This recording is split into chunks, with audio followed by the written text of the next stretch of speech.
Although I know that, Captain, you've been watching some of the footage coming out of Ottawa today. I have spent the last 2 days watching some of these different camera people that are on the ground, independent journalists reporting on the crackdown. I mean, it has finally come with hundreds of police coming from as far away as apparently Edmonton, Canada. So Alberta province, which is the second most western province in Canada, coming all the way to Ottawa. Police from one guy counted off all the different cops earlier today on the footage. But we can go over a lot of this stuff. There's just some crazy stuff that's been happening. I just want to say to anybody that's in contact with anybody who's at these protests, I saw many people with either their phones or their cameras out. I just want to encourage that and encourage more of that. Continue to grab footage and put it online as much as you can, as often as you can. If you see anything going down that looks like it is worthy, put it online. Get some footage of that and put it online. Yeah, we should introduce ourselves. It's Ian. Peakless Mountaineer. And the Reverend Captain Kickass. Peakless, have you been seeing any of the stuff happening in Ottawa in the last 48 hours? Just a little bit.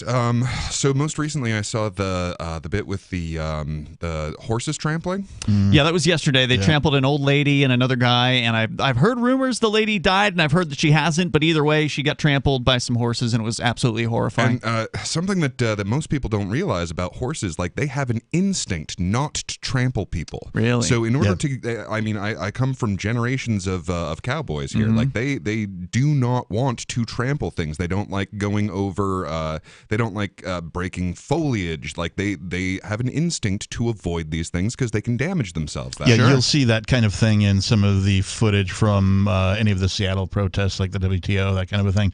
The Seattle Police Department does have mounted police, and they will frequent the downtown area on horseback. And you can tell in some of the footage of some of the riots and things of that nature that the horses will back up or, get up off of, their front legs in order to not trample somebody, that kind of thing. Yeah, so, I'm watching this footage, and, they just go straight over these people, and then that's followed by the police on foot. So, like, the protesters are trying to rush in to grab them to, get them to medical attention, but no, the police officers on foot go forward so that no one can grab them, and they don't even bother to lift them up at any point. No, because these people who are the police are as inhuman as it gets. I mean, I had thought that maybe they were at least like arresting them. No, we'll just they leave are you arresting on the ground, some people. They can actually get more inhuman. And that's when they're throwing the blows and firing upon the crowds. Well, they haven't fired upon them directly. If you accept the fact that they are shooting them with pepper spray on a regular basis. The Ottawa Police Twitter account has been interesting to watch because it's straight propaganda and lies. They're claiming that the protesters are throwing gas at the police. Right, because that's who we know. I mean, has maybe access to tear gas. So if somebody chucks a can of tear gas at some protesters, and maybe one of the protesters is smart enough, quick enough to pick it up, chuck it back. Like, I could see that happening, possibly. Technically true, actually false. Yeah, they threw tear gas at me. They threw your canister of tear gas back at you. I did hear something about, last night there were hundreds of protesters who were arrested, and that those arrests weren't like really technically arrests. So supposedly the police who claimed to have arrested over 100 yesterday and over, last I saw, 70 today. I haven't gotten an update in a few hours, but the protesters are claiming that once they are arrested, they're being taken somewhere, processed to whatever extent, and released with no charges. Well, I mean, what are they going to do with them? Well, that's just it. They don't really have room for this many prisoners. They have no charge. They could still charge and release, but they have no charges. So what they have, because what they're doing isn't illegal. Right. Yeah, what they have is what the government has in Ottawa at this point. The police department is a protester relocation system. Right. That's basically what they do, right? They forcibly remove you from an area, move you to another area. do some paperwork, scuttle about, and then let you go. Mm-hmm. Yeah, and that's basically what they've been doing with large numbers of people as well. They've been relocating the protesters. So for those that aren't familiar, in Ottawa, you've got the Parliament Hill, the Canadian capital, by the way. In case you've been under a rock, there's huge protests going on. Truck drivers drove across the country, starting in British Columbia, went all the way to Ottawa, which is almost all the way across the country. It's not quite. Quebec province is the furthest. It's a long way for those of you who've never made that drive. One guy made the drive, Dan Dix from Press for Truth. He's a libertarian anarchist guy.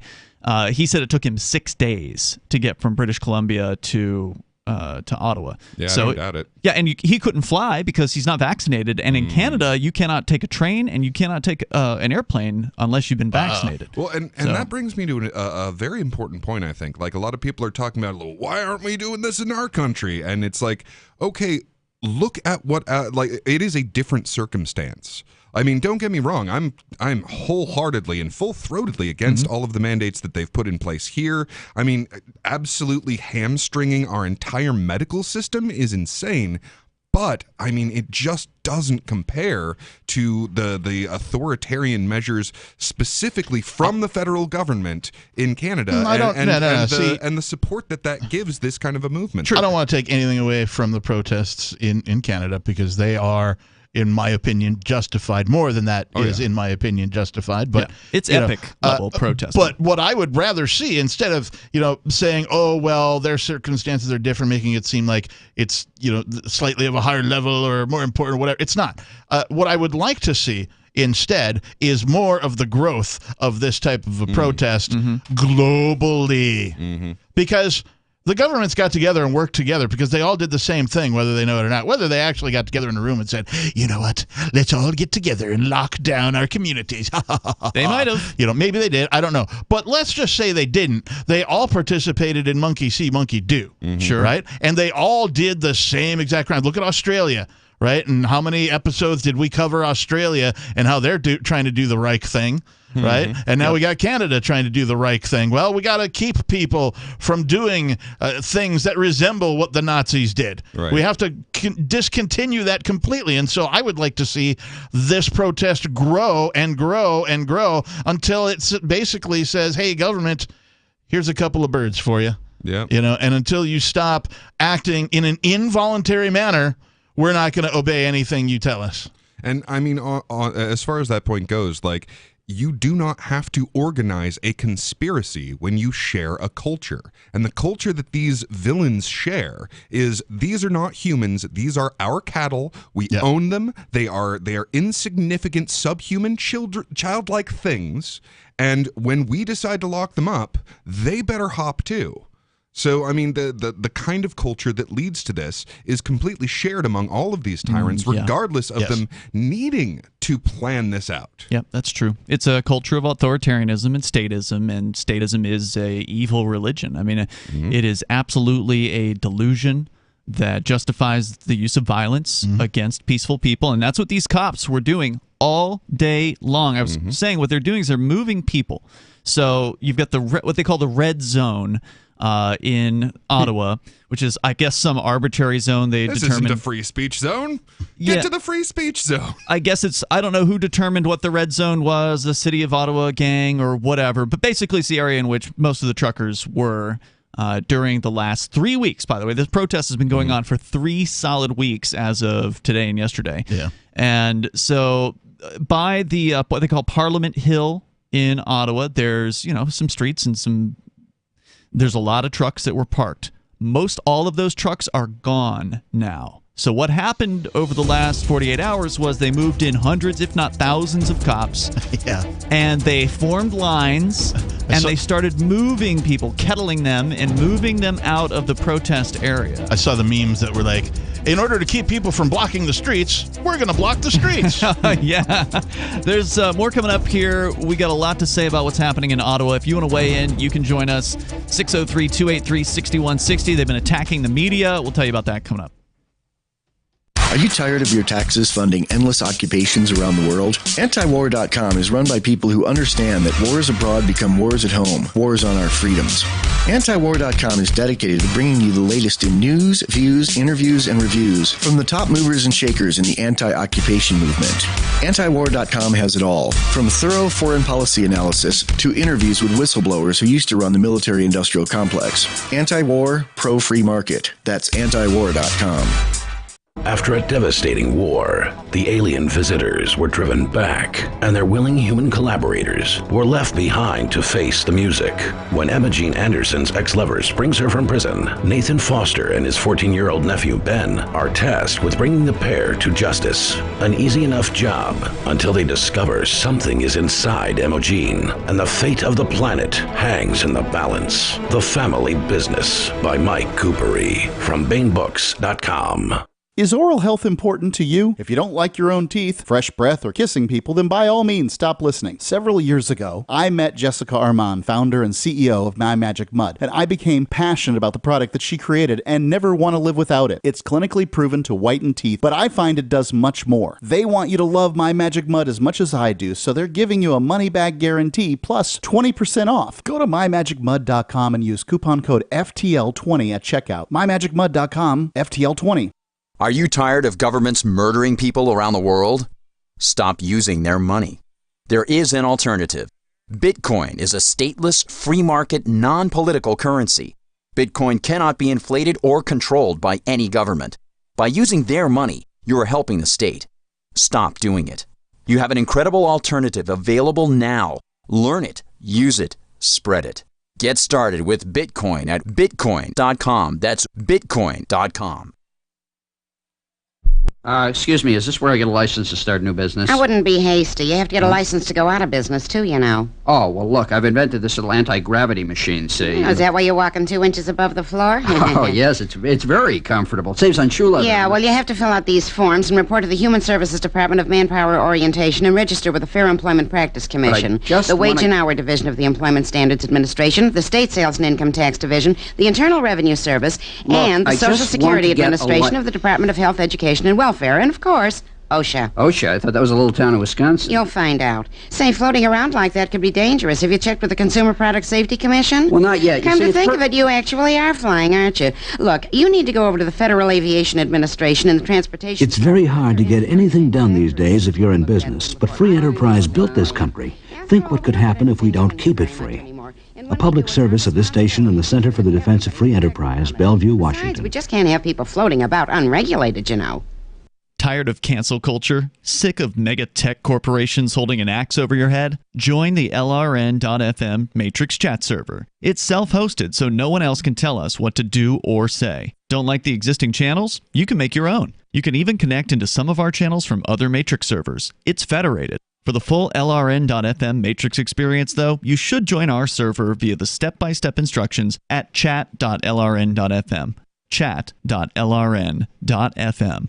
There are basically 2 types of advertising, direct response and branding. Radio's great for direct response with its low cost to listener ratio, but audio can't be beat for branding, which is a longer-term endeavor. You want to be the first thing that someone thinks of when they think about your product or service. If you have a local business that you want kept top of mind in your community, call the station. If you need national reach, Free Talk Live's got around 200 radio stations, millions of monthly listening sessions, can suit all budgets, and if we don't think we're right for you, we'll tell you. Email me, mark@freetalklive.com.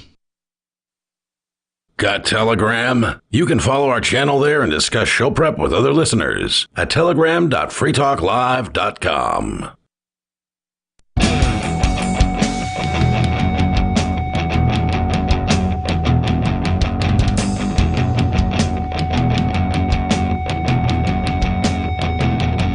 This is Free Talk Live. Phones open. You want to join the show? You can. It doesn't have to be about Ottawa and what's happening there, but the fact is... You mean a boot? Ottawa? Yeah. It doesn't have to be about that. It can be about whatever you want, and you How about a sandal, Ottawa? Take control of the airwaves Maybe here flip-flop. on Free Talk Live. With you tonight, you've got Ian. Peakless Mountaineer. And the captain. And the number is 603-283-6160. Free Talk Live brought to you by Bitcoin.com. Great source to start learning about cryptocurrency like Bitcoin and Bitcoin Cash. Just get on over to Bitcoin.com and click Get Started at the top of the page. Maybe you've heard about Bitcoin in the context of the protests going on in Ottawa, where people had their bank accounts frozen and are having their bank accounts frozen, where people are being told that they're, if they're associated with this protest in any way, they may not be able to do any kind of banking activities in the future.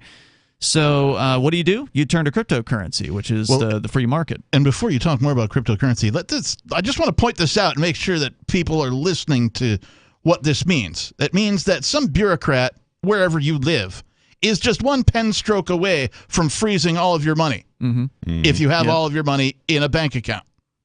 Yeah, that's absolutely right. So click Get Started at the top of the page over at Bitcoin.com. As we go to your phone calls and thoughts, there's a lot to say about the crackdown that's been going on in Ottawa, which has now turned into a street party, by the way. So I'll try to give you the overview here when we get. I heard they had bouncy houses.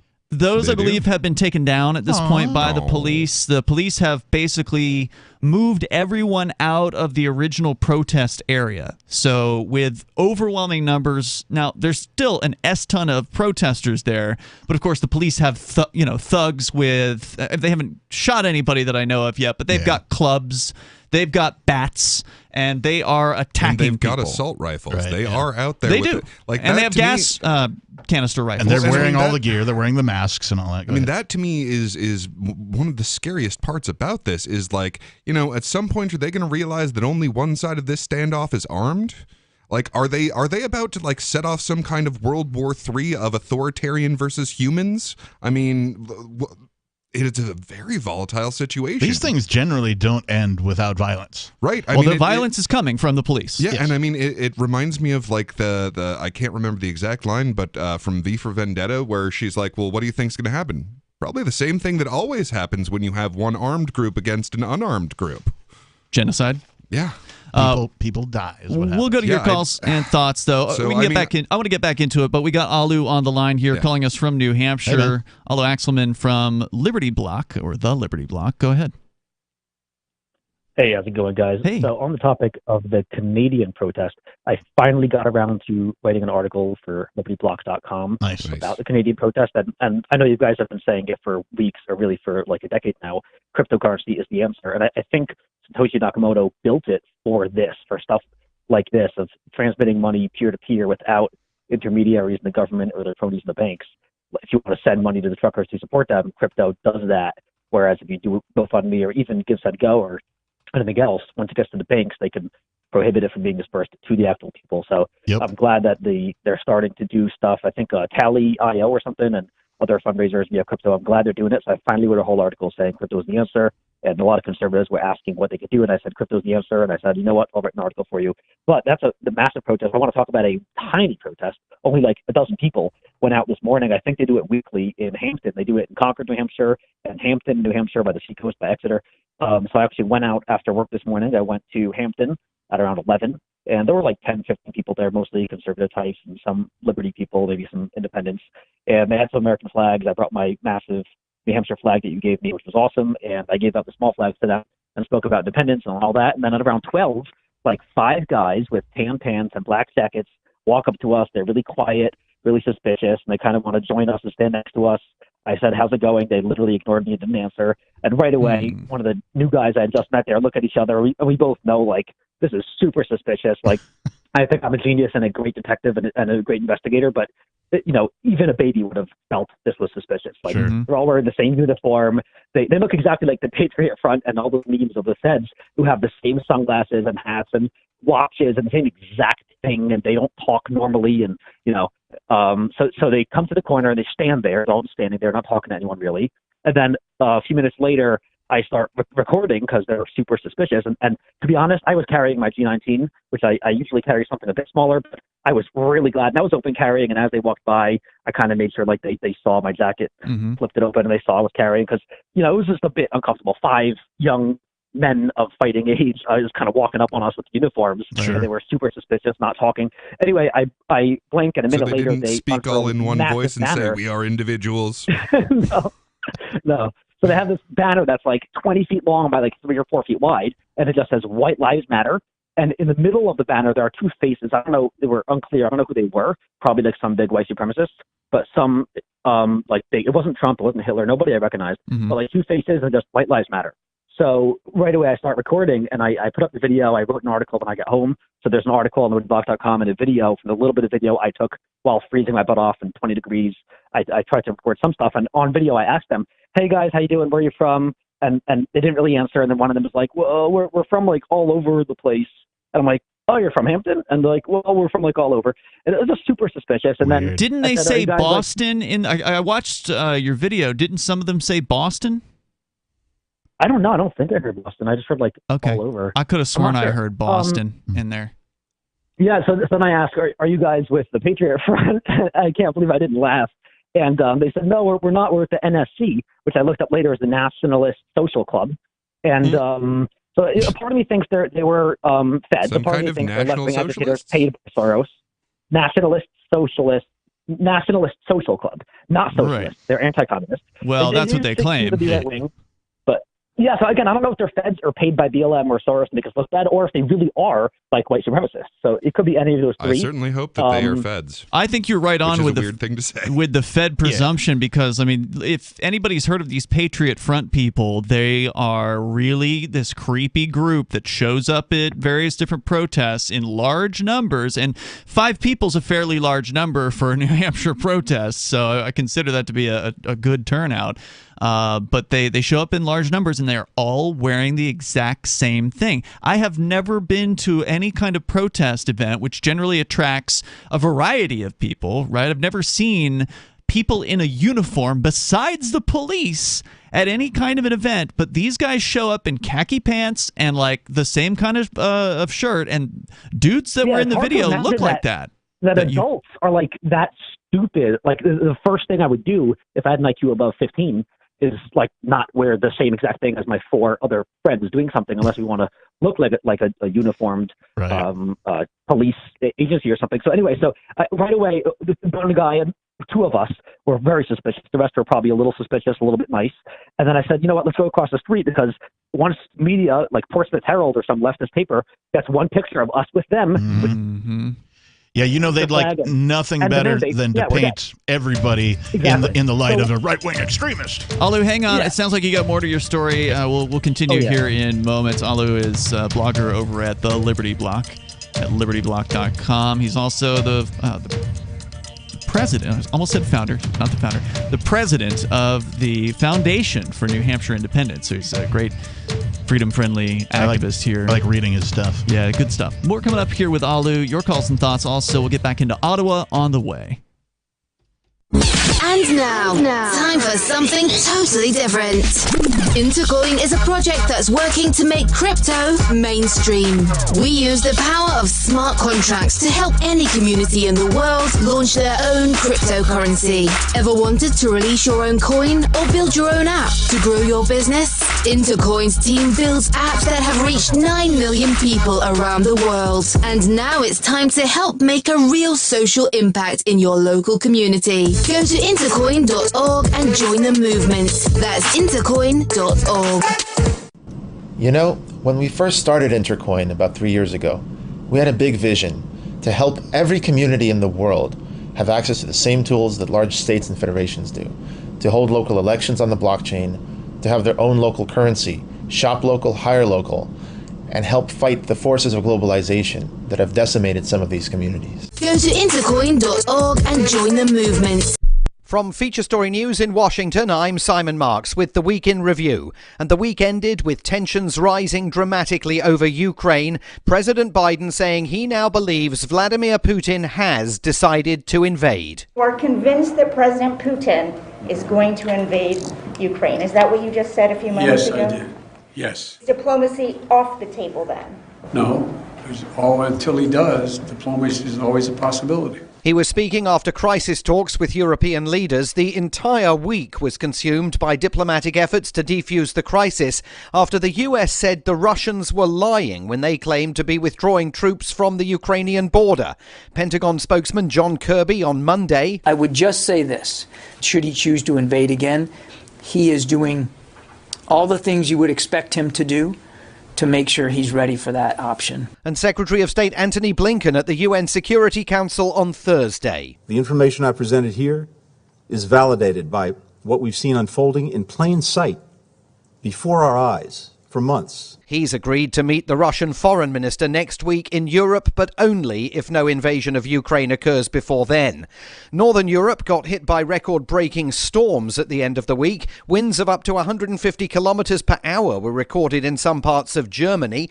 FSN's Trent Murray hunkered down in FSN's Berlin bureau. Train operator Deutsche Bahn has cancelled many long-distance services, while fallen trees have caused travel disruption on the roads. In Bavaria, around 10,000 homes have been left without power because of downed power lines, while at Berlin International Airport, passengers faced delays as authorities said it was unsafe to board aircraft due to the winds. And in Britain, part of the roof of the Millennium Dome in London was ripped off by Storm Eunice. Donald Trump had a difficult week. His accounting firm dropped him as a client, telling New York investigators the Trump Organization's financial filings for the last 10 years could no longer be viewed as reliable. On Friday, the National Archives said it had found classified material in boxes of presidential papers that made their way to the former president's Mar-a-Lago estate, not the archives themselves. Canadian Prime Minister Justin Trudeau invoked the country's Emergencies Act for the first time, saying he needed its additional power to deal with protesting truckers besieging Ottawa. By Friday night, protest leaders had been arrested and the police were clearing the streets as a fevered debate about civil liberties raged in Canada. 9 families who lost 6 and 7-year-old children in the 2012 Sandy Hook Elementary School shooting in Connecticut won a $73 million payout from Remington. It becomes the first gun manufacturer ever held responsible for the murderous actions a shooter committed with one of their weapons. From bureaus worldwide, this is FS. Our Matrix server is about as free as internet chat can be. Join the existing rooms or create your own at chat.freetalklive.com.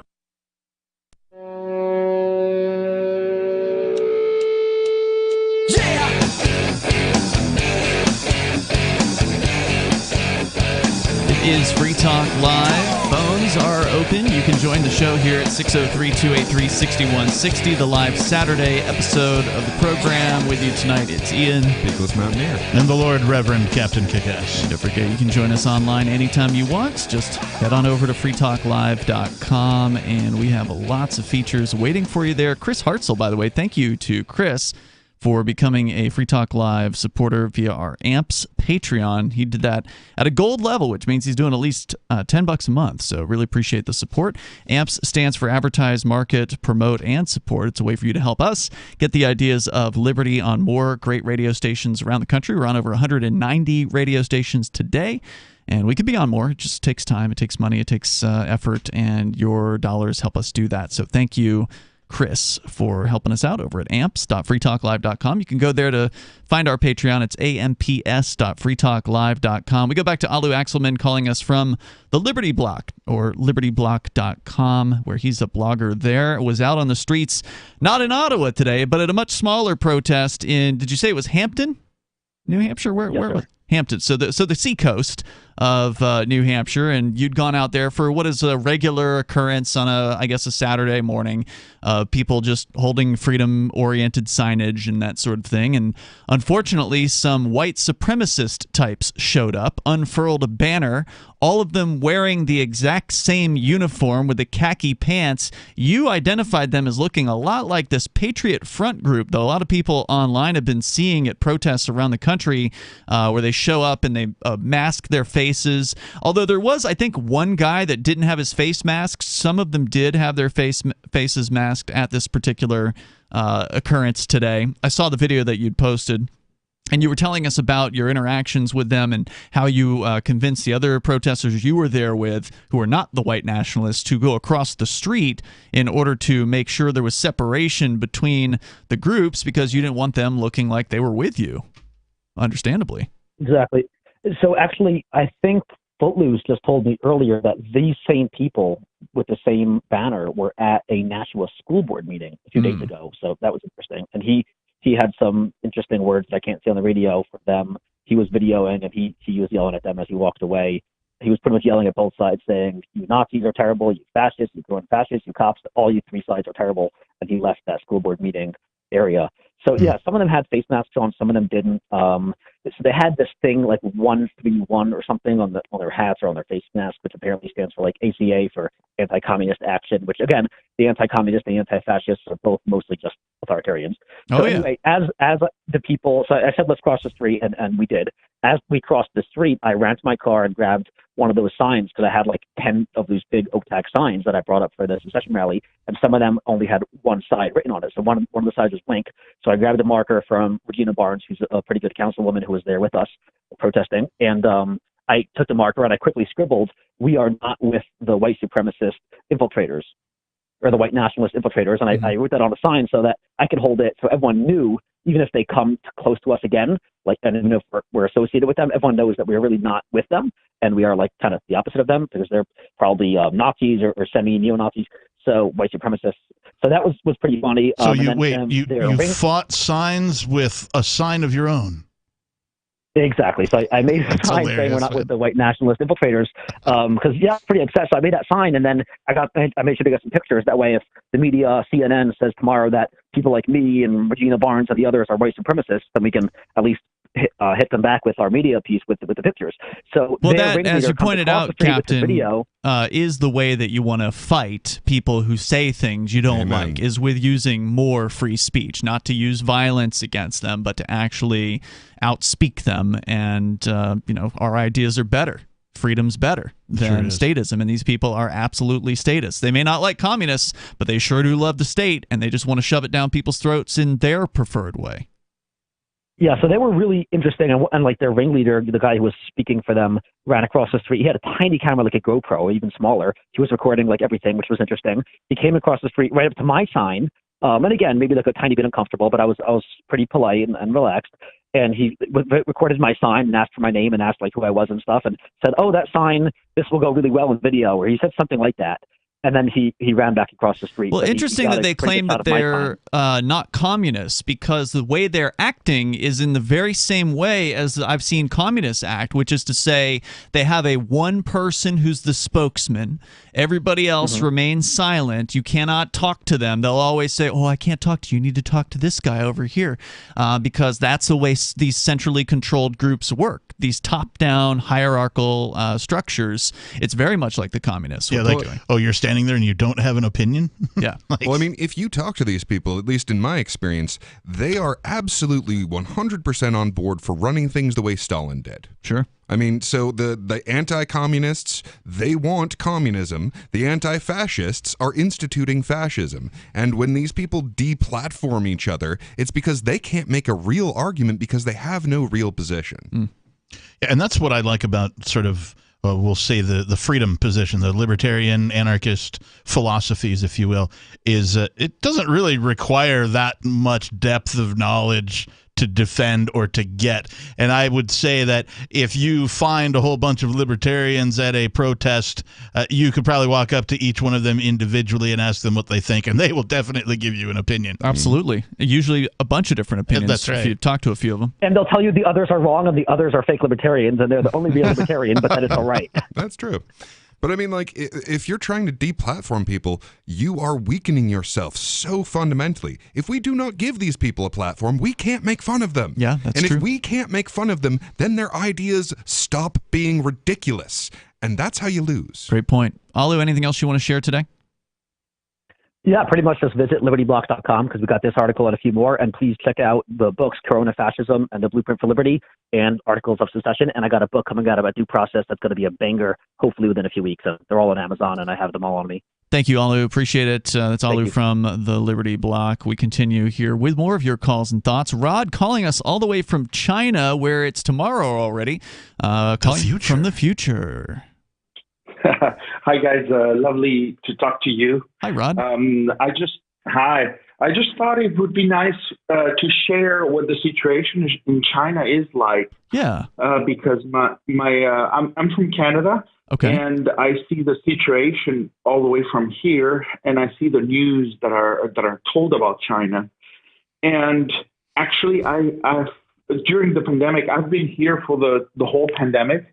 and I have felt more free here in China than my libertarian friends back in Canada. Ouch! Can we snip that? Wow. His comment just there. Can we just? Well, first off, where? I mean, China's a big place. So, where in China are you located? I have been in 3 different provinces. Okay. I've been in southern China, in Guangdong province. I've been in the north, near the deserts, in Lanzhou.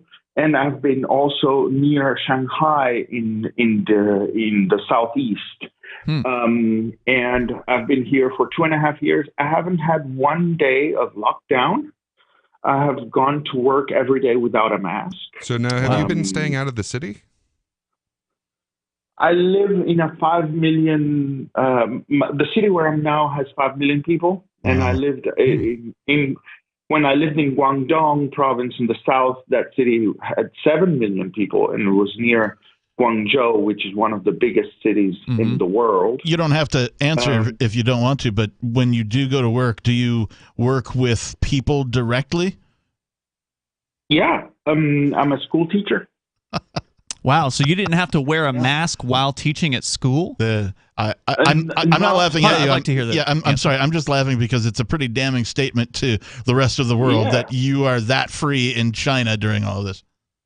Not one time. Wow.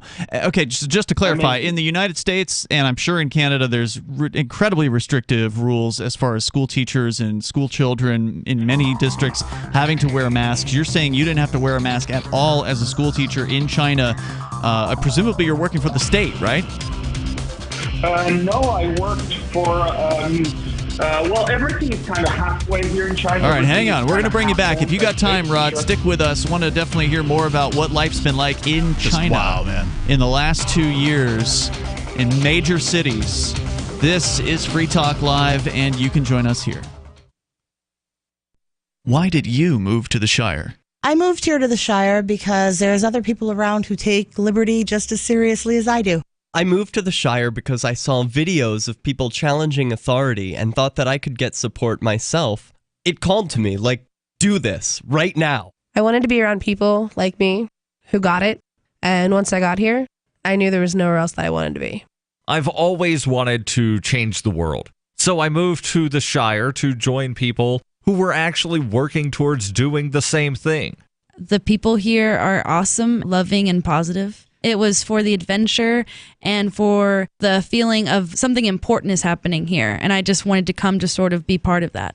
Visit ShireSociety.com to read and sign the Shire Society Declaration and learn the reasons why, if you love liberty, you should immigrate to the Shire. Plus, connect with others via the forum at ShireSociety.com. That's ShireSociety.com. Looking for a great real estate investment? Consider New Hampshire, which is ground zero for the Liberty Movement. Your first call should be to Mark Worden from Porcupine Real Estate. He's more than just a real estate agent. He's your New Hampshire concierge. Where are the best places to live? Do you want farm, city, the burbs, or forest? Do you want a duplex or multifamily building so that renters pay your mortgage? There are homes in all price ranges in New Hampshire, and Mark can help with financing too. Invest in liberty and property. Mark Worden can help. PorcupineRealEstate.com. If you want to know the latest about Free Talk Live before we go on the air, all you need to decide is how you want it delivered. It's your choice. Visit news.freetalklive.com to receive our usually weekly news updates by email. Plus, we have a Twitter account at twitter.freetalklive.com, and you can follow us on the decentralized Mastodon platform at toot.freetalklive.com. So please follow us at toot.freetalklive.com and sign up for our emails at news.freetalklive.com.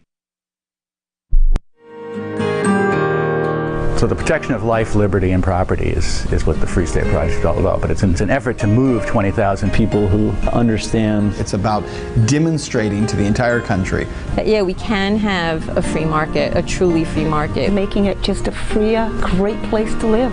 It's the world's largest voluntarist libertarian community, and it's only getting bigger. That's amazing, to be able to move to a place where other people passionately believe in being free and independent. What the Free State Project is managing to do, though, is to put their money where their mouth is. It's physically getting up across the country and saying, let's go someplace and let's demonstrate the power of these ideas. There's a lot of kind of philosophy that surrounds liberty. There's a lot of thinking about it and talking about it. But here in New Hampshire, people are doing it.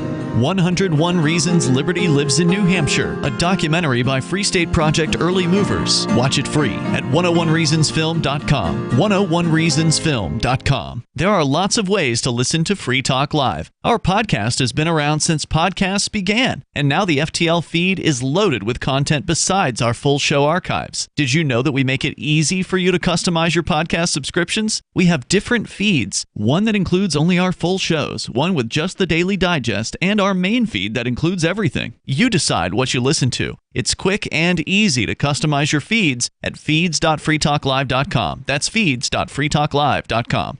So you've signed the Shire Society Declaration and are planning your move to New Hampshire to be around more liberty-oriented people. Next, sign up for the Shire Society Forum at forum.shiresociety.com. There are a bunch of people there who are already in the Shire, and they want to meet you. If you're already in the Shire physically, you should also come by the forums. Remember, not everyone uses Facebook. New people are signing up for the Shire Society Forum every month, so drop in and say hello at forum.shiresociety.com.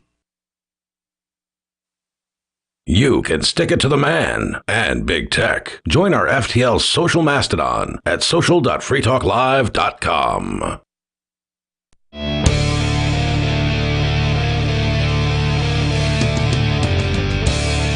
It's Free Talk Live. Phones open. You can join us here.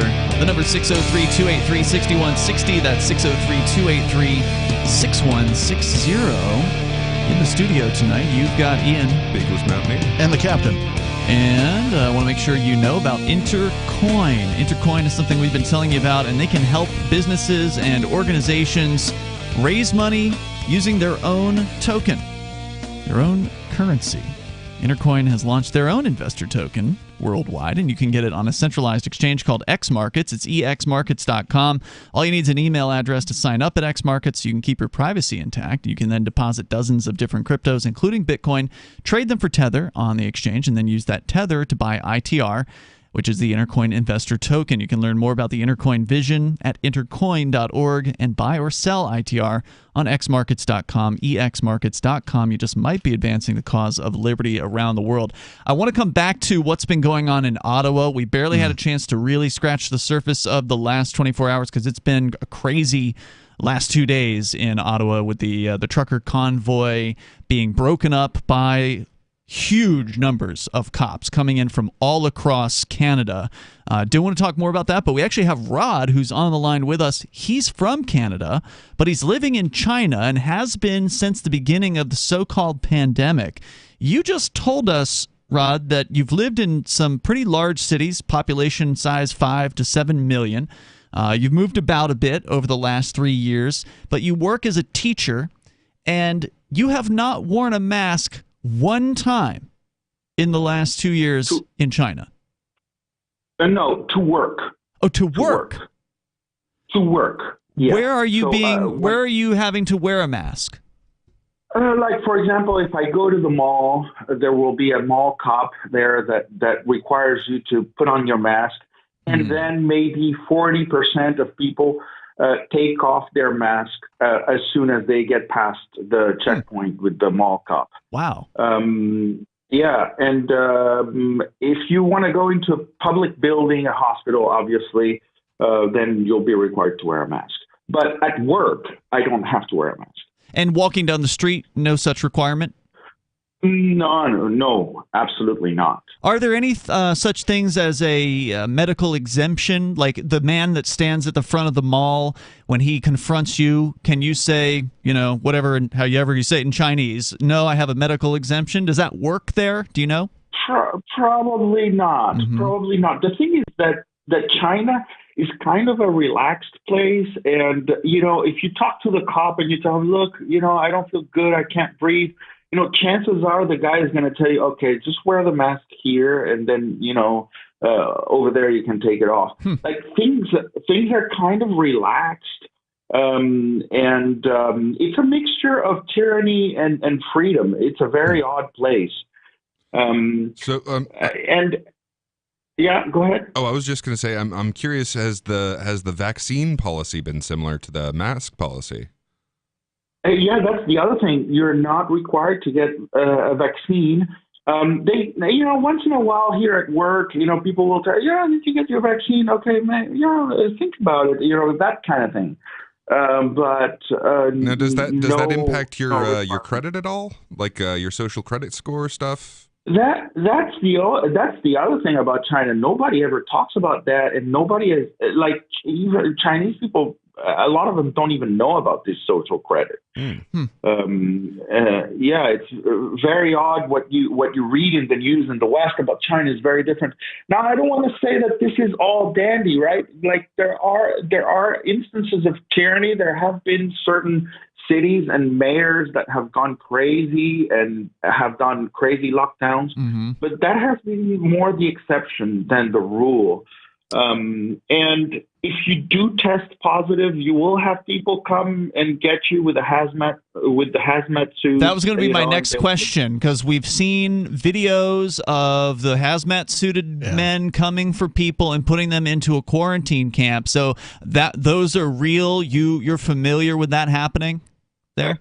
Yeah, but it's not, in general, it's not inhumane. Like they just, I mean, obviously, if you resist, they'll probably bring in the cops, right? But it's usually not done, in a mean way. And the people, like I had a student last week that tested positive, and and then just they called the parents. Okay, she has to go into quarantine, and she picked up her belongings and was taken to a hotel. Here's another question. You mentioned people testing positive. Is there some sort of regime for mandatory testing in place? Only like you're being tracked GPS wise, and if you go to a high risk area, then your QR code is going to turn maybe red or yellow. And if that happens, when you come back to your home community, then you're supposed to get a PCR test and show it so that your code turns green again. So they are requiring everyone to have some sort of a Chinese app testing, like a testing zones app sort of thing. Well, it's kind of built in. Like here, if you want to live a normal life, you need to have WeChat and Alipay installed on your phone for everything, for payments, for all kinds of things, for work, and those apps just track you. That's just how it is. They're spy apps. So everybody is being tracked, and everybody goes, so when you go into a building, they require you that QR code. Right? Let me just clarify something else here. So, and you're saying you have to show a QR code to go into a building. So, is it possible to live as someone who does not have a phone in China that you know of? Yeah, there are people that don't even have IDs, in the countryside. That's possible, and you can live on cash. But it takes you back to the 19th century. It's not the type of life that you want to live. So it's sort of like being Amish. Yeah, kind of like that. You can do that. You can't do that in the cities, though, is what you're saying, right? Like it's just you can't. In the city, it's not gonna fly. Yeah. So you have to show a code in order to go into any business. So if you want to go into a restaurant, into a grocery store. No, it depends. It's kind of China is not like that. So what does happen if your QR code stays red or yellow? Then they won't let you into the store or into the mall. Okay, but hold on. And you have to go get. But just to clarify, you have to go so you're saying some places require the QR code to enter, but not all? Right. So your local neighborhood, stores, they don't really check. Like they're supposed to, but they don't. Wet markets and such, sometimes there's a mall cop there. Sometimes he checks, sometimes he doesn't. If he knows you, he'll just wave you in, that kind of thing. But if you want to go into like a major corporate place, a big mall or a big supermarket chain, then these guys are liable, and they will check everything. So it does sound more free than at least Quebec province in Canada, where they are absolutely at you can't go anywhere unless you have a vaccine passport. Very, very restrictive. More free than most of Canada, even Toronto. I'm from Toronto, and my ex-wife lives there, and she tells me it's a nightmare. She had to get the vaccine. She had to get everything. She's wearing a mask for everything. There's social distancing everywhere. People are crazy. So wow. I'm curious about. You said you've traveled between different provinces. Now, as I've heard in Canada, you have to have the green pass, I think they're calling it, in order to get on a train or an airplane. Mm-hmm. Is it similar in China with that the QR code color there?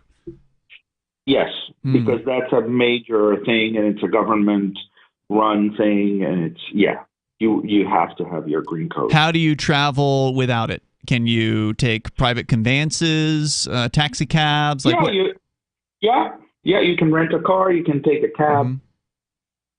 But no getting on a plane or a train in China without a code. That's right. Okay. That's right. Okay.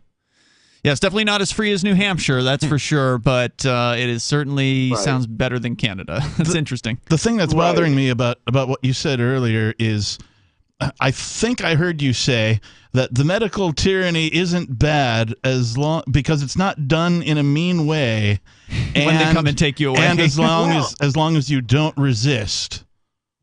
Well, the thing is that the way it's painted in the West, in the news, is that they come and they beat you up and they take you, right? And that's if you resist, right? Well, that's what he's saying. Yeah, I mean, generally in most places, the police state will calmly take you somewhere if you don't provide any resistance. I mean, they don't want to make their jobs in a mean way. They don't want to make their jobs harder. Generally, Rod, do you have more you want to share? If so, I'm happy to keep you because China's interesting. No, that's about. Thank you, Rod, for the call tonight. Rod. There's more coming up. Hour 2 on the way. What if you want to hear the latest episode of Free Talk Live, but all you have is your phone? You forgot to download our archive, and you have no data connection. You can call our Listen line at 641-793-0191. That's a long-distance number, so you may incur charges. If not, listen as long as you want. 641-793-0191. The Free Talk Live Listen line, 641-793-0191. Do you feel like your nation, state, or community no longer holds your values? Have you dreamt of a place where people agree that liberty is important and are free to pursue their projects so long as they respect the property of others? There are many people just like you that are discovering freeprivatecities.com. Their social media links are at the upper right of the page at freeprivatecities.com. All skill levels will be needed when the first of the Free Private Cities opens. It's sooner than you think. Stop arguing and build. freeprivatecities.com. The new 4th edition of Healing Our World, The Compassion of Libertarianism, will take your understanding of liberty to a deeper level and has over 1,300 updated references, new cartoons, and a foreword by Dr. Ron Paul. With discounts for multiple book purchases, the 4th edition of Healing Our World is a great gift for the liberals, pragmatists, environmentalists, and Christians in your life who think libertarianism is cold-hearted. Get yours today at healing.freetalklive.com and use promo code FTL for a $5 discount. Tired of cancel culture? Sick of mega tech corporations holding an axe over your head? Join the LRN.FM Matrix chat server. It's self-hosted, so no one else can tell us what to do or say. Don't like the existing channels? You can make your own. You can even connect into some of our channels from other Matrix servers. It's federated. For the full LRN.FM Matrix experience, though, you should join our server via the step-by-step instructions at chat.lrn.fm. chat.lrn.fm. You're listening to the live edition of Free Talk Live. Hour number 2 is next after the news here on the Liberty Radio Network at LRN.FM. From Feature Story News in Washington, I'm Simon Marks with the Week in Review. And the week ended with tensions rising dramatically over Ukraine. President Biden saying he now believes Vladimir Putin has decided to invade. We're convinced that President Putin is going to invade Ukraine. Is that what you just said a few moments ago? Yes, I did. Yes. Diplomacy off the table then? No. Until he does, diplomacy is always a possibility. He was speaking after crisis talks with European leaders. The entire week was consumed by diplomatic efforts to defuse the crisis after the US said the Russians were lying when they claimed to be withdrawing troops from the Ukrainian border. Pentagon spokesman John Kirby on Monday. I would just say this. Should he choose to invade again, he is doing all the things you would expect him to do to make sure he's ready for that option. And Secretary of State Antony Blinken at the UN Security Council on Thursday. The information I presented here is validated by what we've seen unfolding in plain sight before our eyes for months. He's agreed to meet the Russian foreign minister next week in Europe, but only if no invasion of Ukraine occurs before then. Northern Europe got hit by record-breaking storms at the end of the week. Winds of up to 150 kilometres per hour were recorded in some parts of Germany. FSN's Trent Murray hunkered down in FSN's Berlin bureau. Train operator Deutsche Bahn has cancelled many long-distance services, while fallen trees have caused travel disruption on the roads. In Bavaria, around 10,000 homes have been left without power because of downed power lines, while at Berlin International Airport, passengers faced delays as authorities said it was unsafe to board aircraft due to the winds. And in Britain, part of the roof of the Millennium Dome in London was ripped off by Storm Eunice.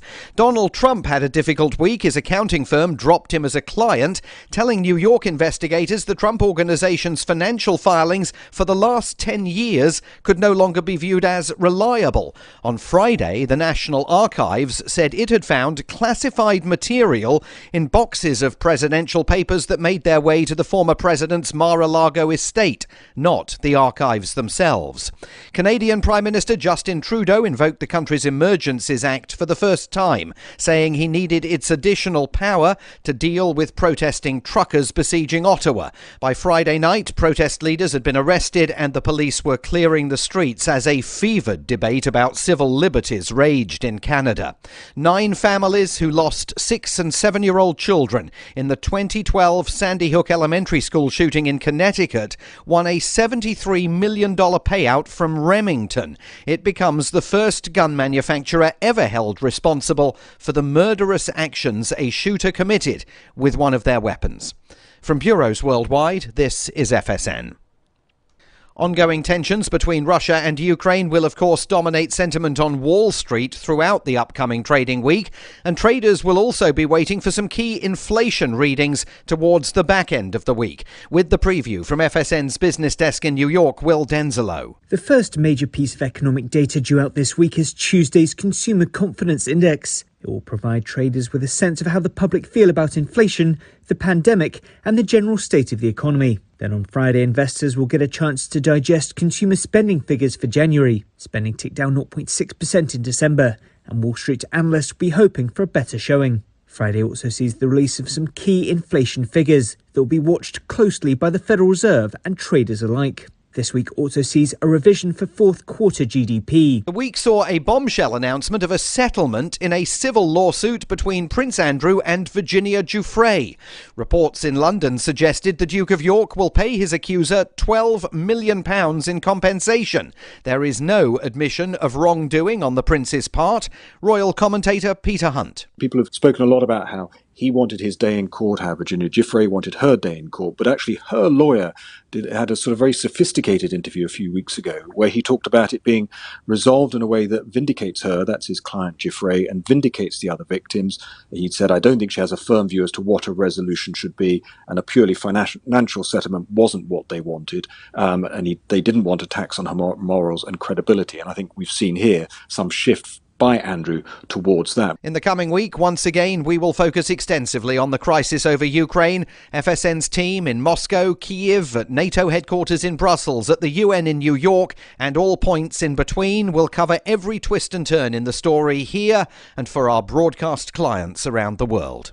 And that is the Week in Review from Feature Story News. Simon Marks reporting. Months after identifying the elusive Higgs boson particle, scientists at CERN in Geneva, Switzerland have announced that they've completely run out of things to do with their Large Hadron Collider. We've tried some time travel stuff, but it doesn't really work. Black holes, but we already know like a ton about those. Last week we threw a bird in there. Honestly, we thought it would take way longer to find the Higgs boson. Director General of CERN, Rolf Dieter Hauer, told reporters that while they, quote, might be able to figure out some more about quarks or something, for the most part, his team has spent much of the past year throwing pennies into the machine and turning it on to see if the pennies come out smushed. We might just start building a larger hadron collider. Yeah, maybe a bigger collider for smaller hadrons or something. I don't know. CERN has announced on their website that if anyone out there has any fun ideas for experiments, you can email them to ideas@largehadroncollider.com. This is the Onion News Network.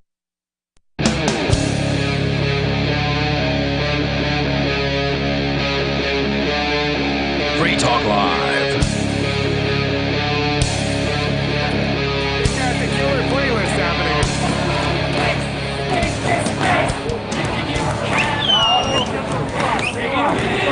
This place is rocking.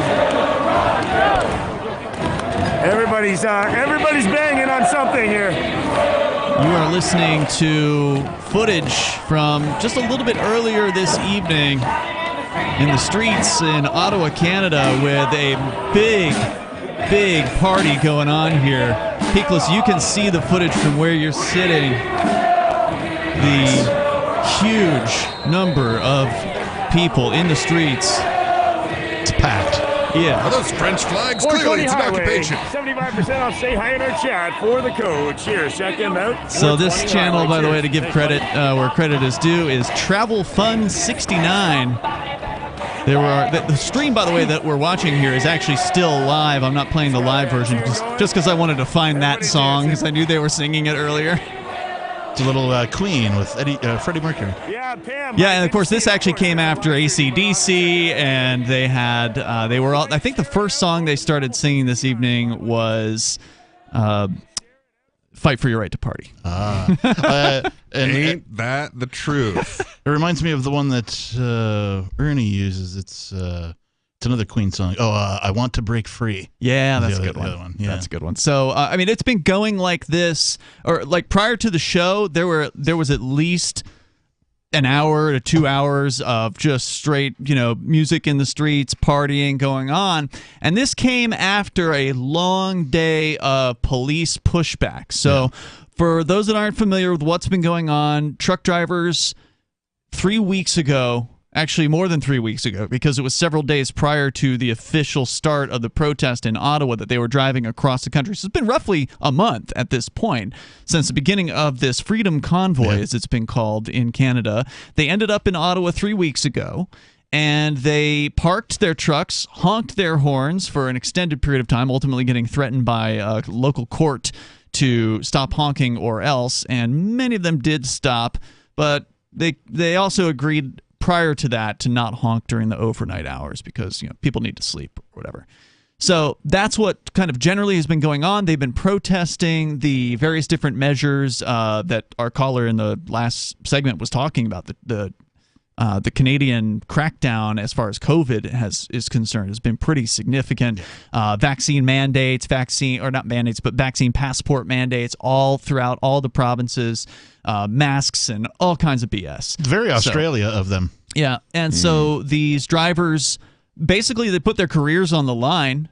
They drove away from doing any kind of actual work and protested and said, we're staying until this regime is brought down, until Justin Trudeau, the Prime Minister, resigns, and until these various different measures are completely gotten rid of. I thought it was or. It depends who you ask. Either all of the mandates are withdrawn or Justin Trudeau resigns. It depends who you ask. Some of them said all of the above. Yeah, because I finally got an interview with someone on the ground. I was listening to Liberty Lockdown, great program. They had Reed Coverdale on recently. Yeah, we had him on last week. Yeah, and he finally got a hold of one of these block captains. And he's going over how just this spontaneous level of organization where they're actually doing an amazing job of keeping within Canadian law and making sure that every single thing that they're doing is legal and making sure that there's enough room for emergency vehicles and making sure no one parks here and there that they're not supposed to be parked at. And I mean, it's just astonishing to see this is what actually happens when we don't have government telling us what to do. This is the kind of spontaneous order. And I mean, they are doing the exact opposite of everything that's being reported. Like it's being reported, oh, they're taking all this food from the homeless, so they're making sure to set up one thing after another of free food for the homeless. Yeah, there's been tents all over the protest area that have been giving food not just to the homeless, but to anyone who's hungry. Mm-hmm. I mean, if a cop walked up, they'd feed the cop. If it's the homeless, they're going to feed the homeless. If it's just a local resident who wants to eat, they're going to feed them nonstop. And now those tents have been torn down by the police. The truckers, the trucks themselves, some truckers decided to leave because they knew what was coming. Whereas it was yesterday, they were smashing windows and forcing their way into RVs and trucks. And so they've been calling tow truck companies. And for a long time, we heard the tow truck companies weren't going to participate. That was the rumor that the police... For a long time, that was the case. Well, that's what they were saying, but it could just be that they didn't want to come in without enough police to protect them. Because as of yesterday and today, there are reports and photographs to back it up. This is coming from PD McLeod, Paul McLeod on Twitter. He says all of the tow truck drivers have covered their vehicles and are wearing bright yellow masks to hide their faces. The Emergencies Act gave the government the power to force, apparently, the truck drivers to remove vehicles with pay. Reports were they were afraid to anger the protesters. So these cowards put a bunch of tape, basically, over top of their logos, so you don't know which tow truck company is actually removing these trucks. Well, and I wonder what kind of coercion was used to convince them on this one. That's a good question. Because, I mean, I know for a fact that in most places there are these arrangements between the police and the tow trucks where, like, they have these little sort of backroom deals of, like, who they call to tow whom and how much they get to charge and whether it's extra fees. And I'm sure that they at least threatened to pull whatever deals they had like that with these guys. I'm thinking about the word choice. They're calling it the Emergency Act because that's what it is. It's an act. Oh, we're going to act like there's an actual emergency right. So that when we do deploy violence upon our citizens, our very own people, our very own countrymen, our very own brothers and sisters, that you'll be okay with it because there was we're acting like there's an emergency. Yeah, you bring up an interesting question. What level of coercion was brought about on these drivers? And ultimately, we all know... How much carrot, how much stick, Yeah, I mean, we know they were probably threatening them with some sort of punishment, some kind of jail time or whatever, but it really would have been interesting, and maybe some of these drivers did refuse. It would be interesting to see if any of them were arrested and what they were charged with and how that court case is going to go. Because I could see how they would be able to put the pressure on the business owner, right? Because that's a central place. They've already got an agreement with the police to tow things or whatever, so they're violating the agreement. And then they add this Emergencies Act on top of that. But the drivers themselves, can you force these men to leave their homes and go to work for the state? Yeah. Good question. Well, they certainly believe that they can. I mean, these powers were put in place in like 1988 and haven't been used since. And it's fascinating to watch. Like Trudeau is building on the work of his alleged father, who like put in these war powers, and now he's stacking on top of that these emergency powers and actually bringing them into play. I don't know how free the market is in Canada. I know that it somewhat resembles what we have here in the States. So if that's true, then I would imagine that some of these places, these tow truck companies, have government contracts. Sure. And I would be surprised if they were not threatened with the removal of said They don't want to lose the contracts. money. Right. Yeah. And that's big money, right? Like that's probably where, I don't know, I'm just going to guess a huge chunk, if not the majority, of a lot of these tow truck companies' business comes from. Right? I mean, yeah, every now and then they're probably pulling from a private lot or whatever, right. But a lot of times it's going to be people pulled over by the cops who are then getting impounded. And they get a piece of the impound, I imagine. Yep. And they're getting a piece of the actual tows. So And one thing I'd like to point out, just as sort of a zoom out moment on this, because we were talking about the guy from Canada who lives in China now, and like how they are in many ways less tyrannical there. I mean, a big part of that is they already have these. I mean, whether people think about them or not, they have these social credit systems there. They have these tracking programs, these green passes, so they don't have to be as brutal in inducing this, because they can find you. Exactly. And I mean, I'll tell you this much: the Canadian government will not forgive, they will not forget. Everyone who's funded these people, everyone who's gone to these protests, they are going to come after them when this is over. And they have actually stated that. There was a press conference, I don't know if it was today, but I saw the clip today of presumably the Ottawa police chief, who's, by the way, the interim police chief, because the police chief who started during this, or who was the police chief during all this, resigned during these protests. This guy should follow suit. And this, well, he wants to get his pension, like the rest of these cops who are thugs and using batons and bats. We'll tell you more. My name is Jacob Hornberger. I'm president of the Future of Freedom Foundation, which Congressman Ron Paul awarded for having an outstanding freedom website. Write us at fff@fff.org, and we'll send you a free 3-month subscription to our monthly journal of libertarian essays and our booklet, Economic Liberty in the Constitution, which George Mason University economics professor Walter Williams praised in a recent column. That's fff@fff.org.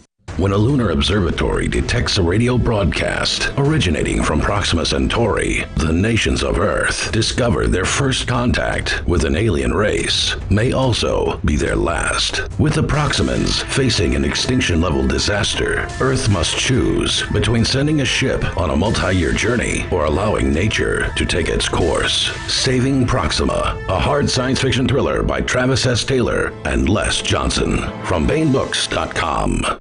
I'm a little obsessed with My Magic Mud. Several years ago, I met Jessica Armand, the founder and CEO of My Magic Mud, and I didn't even know my teeth were coffee stained. A week's worth of use convinced me, and now I use it every 3 or 4 days. It's clinically proven to whiten teeth, and I think it cleans better too. My Magic Mud's available at most local health food stores, Sprouts, Natural Grocers, CVS, Walmart's Natural Beauty Aisle, but I can get it for you for 20% off with coupon code FTL20 at mymagicmud.com. FTL20 mymagicmud.com. Are you tired of governments murdering people around the world? Stop using their money. There is an alternative. Bitcoin is a stateless, free market, non-political currency. Bitcoin cannot be inflated or controlled by any government. By using their money, you're helping the state. Stop doing it. You have an incredible alternative available now. Learn it, use it, spread it. Get started with Bitcoin at bitcoin.com. That's bitcoin.com. Because we are smothering in spam, please do not reply to all when you can instead reply. I was recently among over 100 invited to a corporate reunion. It's always a warm affair, and that's the problem. Enthusiasm for our upcoming get-together caused many recipients to RSVP the organizer with a cheery reply to all. I can't wait. Then others piled on with a reply to all to that. Then the "I'm out of my office now" autoresponders joined in. So I replied to all, asking that we all reply only to the organizer. Hey, at least I tried. One invitee, apparently retired, shot back, "Point taken, but I really like seeing the responses since they're so positive." Smiley face. This better be an open bar. From survivalspeech.com, I'm Holland Cook. If you want to know the latest about Free Talk Live before we go on the air, all you need to decide is how you want it delivered. It's your choice. Visit news.freetalklive.com to receive our usually weekly news updates by email. Plus, we have a Twitter account at twitter.freetalklive.com, and you can follow us on the decentralized Mastodon platform at toot.freetalklive.com. So please follow us at toot.freetalklive.com and sign up for our emails at news.freetalklive.com. There are basically 2 types of advertising: direct response and branding. Radio's great for direct response with its low cost to listener ratio, but audio can't be beat for branding, which is a longer term endeavor. You want to be the first thing that someone thinks of when they think about your product or service. If you have a local business that you want kept top of mind in your community, call the station. If you need national reach, Free Talk Live's got around 200 radio stations, millions of monthly listening sessions, can suit all budgets, and if we don't think we're right for you, we'll tell you. Email me, mark@freetalklive.com. Don't miss a moment of Free Talk Live. Get our archives daily via our podcast at feeds.freetalklive.com.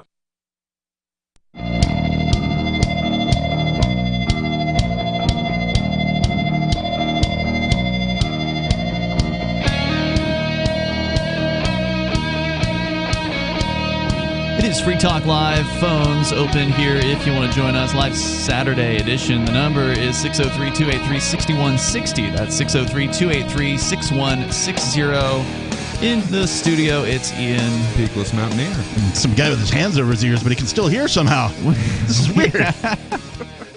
We are going to get back into your phone calls and thoughts coming up here. We're digging into what happened today in Ottawa. We've been covering this in great detail as much as we can, given that we can't actually be there in Ottawa to back these guys up. But the good news is there's a lot of people there, and so we don't really need to be there. But, there's probably thousands of people still in the streets right now in Ottawa, and what they're doing now is they are putting up fences. So earlier today, and for the last day or so... Who's putting up fences? The police. Okay. So for the last day or so, they've been moving people out of the protest zone by Parliament Hill. And that was where the major, like there was a stage set up, there was a ton of trucks that were parked, there was a party atmosphere, speakers, there was a crane truck, there's all kinds of like tents giving out free food, bouncy houses for the kids. They've shut all that down. They've removed dozens of trucks from the area by force. They broke into some trucks, smashing windows. I saw nice of them. Footage of them using a pry bar to pry open RV doors and get into people's vehicles. It's been absolutely horrifying what these goons have been doing to a completely peaceful protest. And, of course, lying about it officially at the same time. The Ottawa Police account on Twitter, you're going to love this one. Earlier today, this is 10 hours ago, they posted this. Protesters, we told you to leave. We gave you time to leave. We were slow and methodical, yet you were assaultive and aggressive with officers and the horses. Based on your behavior, we are responding by including helmets and batons for our safety. Yeah, clubs are always a thing that people have for their safety. Armaments of any kind are, yes, of course, in a philosophical sense, they are for your safety. But when you're a police force going out to take on a street full of protesters, SWAT gear, is there for intimidation, not for your safety. Well, and, the weaponry that I've seen all of them armed with is invisible. The protesters, that is. Yeah. And the idea that they were assaultive and aggressive with the horses? No, it was the other way around. How dare you put your body under the hooves of my poor horses? Yeah, they literally trampled people. I've seen the footage of it happening. It's absolutely horrifying. That happened yesterday. And then refused to let them, grab them and bring them to medical attention. If you happen to be listening to this and you're one of the SWAT-dressed people or one of the officers involved there with law enforcement there in Ottawa at the protests, you are the problem. Yeah, absolutely. And they should quit their jobs. Immediately. Or at the very least, go home. Yeah. Because you could probably still go after real criminals. Even better, they're not at this protest. Even better would be at the protest the next time you're deployed to crowd control or whatever your assignment is, and you're standing there in front of a bunch of people. Just go ahead, take your helmet off, put your baton down, turn around, and join the other side. Yeah, some of the guys in the people in the crowd keep trying to persuade the police to do just that, and it's just never going to happen. These guys, they bought in completely to the statist paradigm. They're there. They got to protect their pensions. It only takes one. Yeah. Well, you can't argue someone out of what they weren't argued into in the first place. Mm-hmm. I wouldn't get my hopes up for that one. My hopes are not up, but boy, it sure would be nice. Wouldn't that be great nice. Video footage for something to go viral, is to see an actual tyrant put down his cloak of tyranny and turn around and join the rest of the freedom-loving people? I made notes as one of the streamers today counted off the different cops that they'd seen from the various different places in Canada. So obviously you got the Ontario provincial police, which I guess is kind of like the equivalent of like the sheriffs, basically.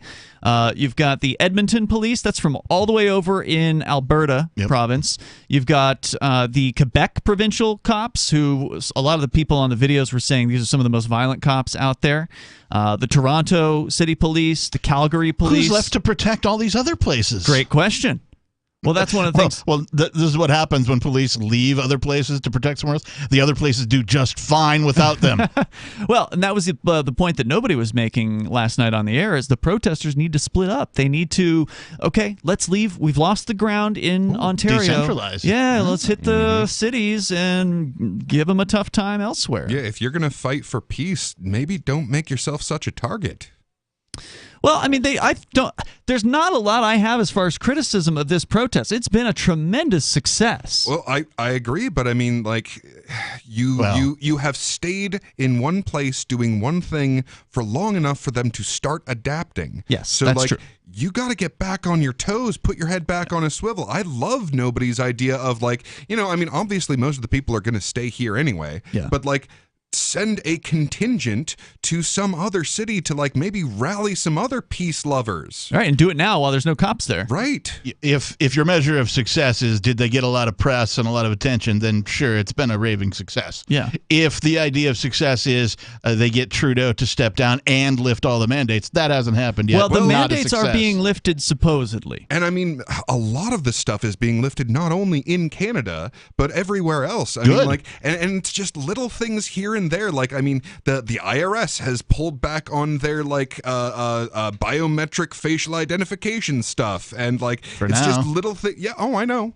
I'm not saying that they're not going to do this. It back, yeah. I mean, these are authoritarians. They do the exact same thing. They will back off to the precise millimeter to get you to calm down, to whatever and go police back home. People will put up with. Yeah, right. And then as soon as you have gone back there, they will encroach again. I want to go to David. He's calling us from Michigan. David, you're on Free Talk Live. Go ahead. Hey, right on, Ian. Thank you, and gentlemen. Sure. Hey. Kind of going right into my thought. Sure. Go ahead. But you left out the Royal Canadian Mounted Police. Yeah, that's right. They're there too. And I'll tell you what.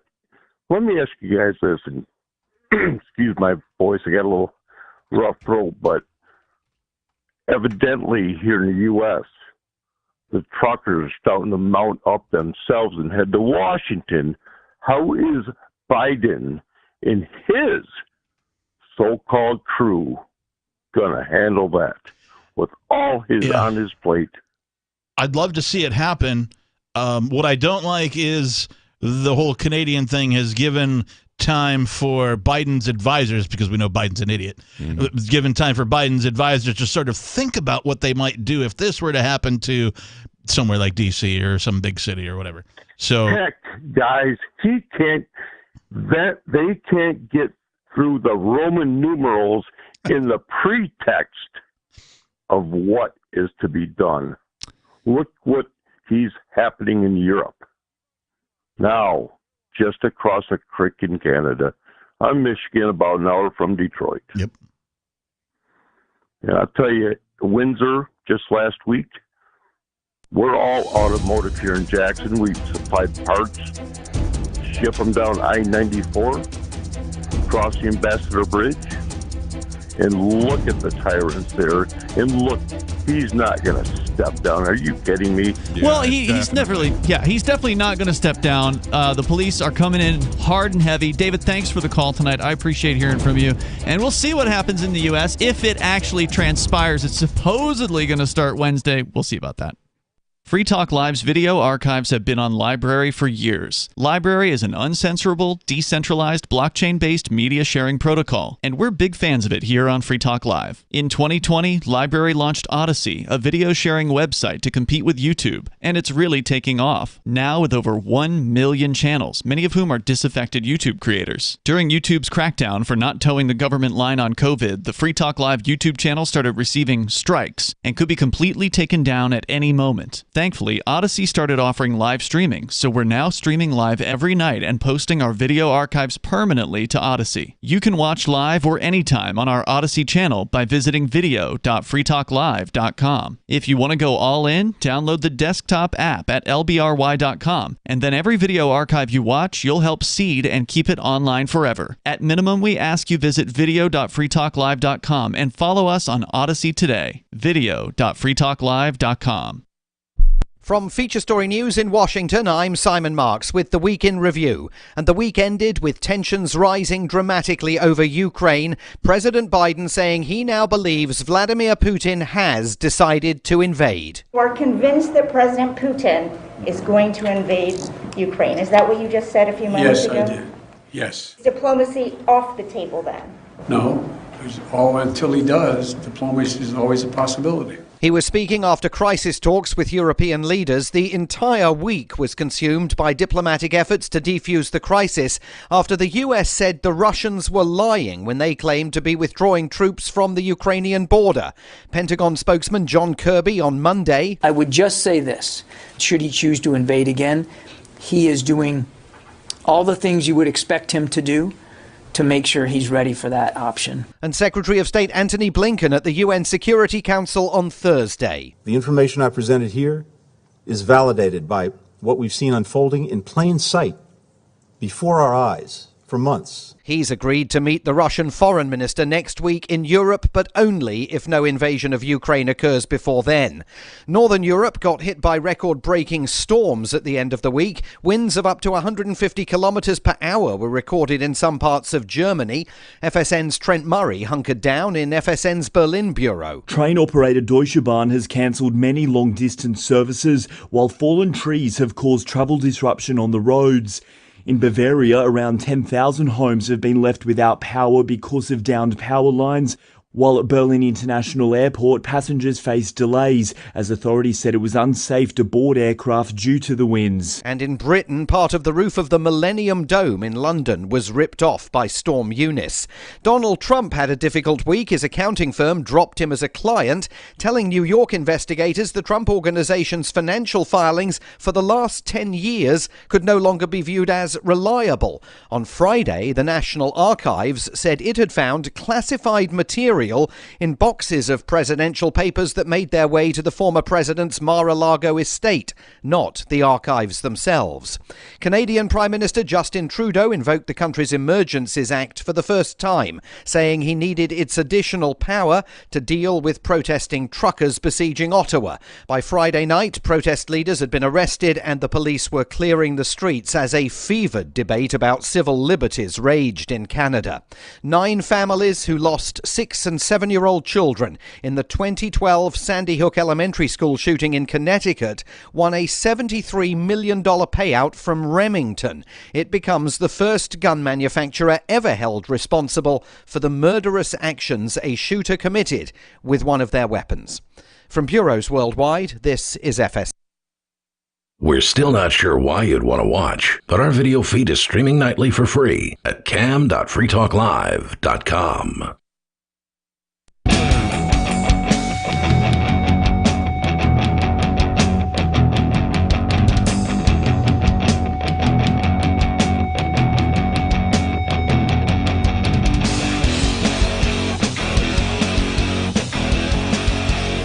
Free Talk Live, and you can bring up whatever you want here. The number 603-283-6160. Open phones, as always. That's 603-283-6160. And with you tonight, you've got Ian. Peakless Mountaineer. And the captain. Of course, you can bring up whatever is on your mind. That is the point of the program. We've been talking about Ottawa, and we're going to continue to discuss it as a man in a robe issued an order to some crypto guys in robes, man. Cryptocurrency companies. We'll talk about what that was in a little bit. Also, just kind of giving you a recap of what happened today on the ground there in Ottawa. I was, fixated for the most part all day on some of this footage. I managed to do some other things, but I was constantly listening and or watching out of at least one eye what was going on in the streets. And it was more of what happened yesterday, which is lines of cops, usually at least 3 cops deep, sometimes more, many of whom had truncheons, long wooden poles, and batons, and were using those at different points to push the crowd of Freedom Convoy protesters in whichever direction they wanted them to go. And so what they had accomplished today was to move them completely out of Wellington Street, which is the street that runs parallel to the Capitol there, the Parliament Hill. So that was the main protest area. That was where everything, most of the trucks were set up. The stage was set up. They've removed the protesters completely from Wellington Street. They moved them down some of the perpendicular streets, and they just continued to push. And of course, they're pushing as violently as possible. They're hitting people with their batons.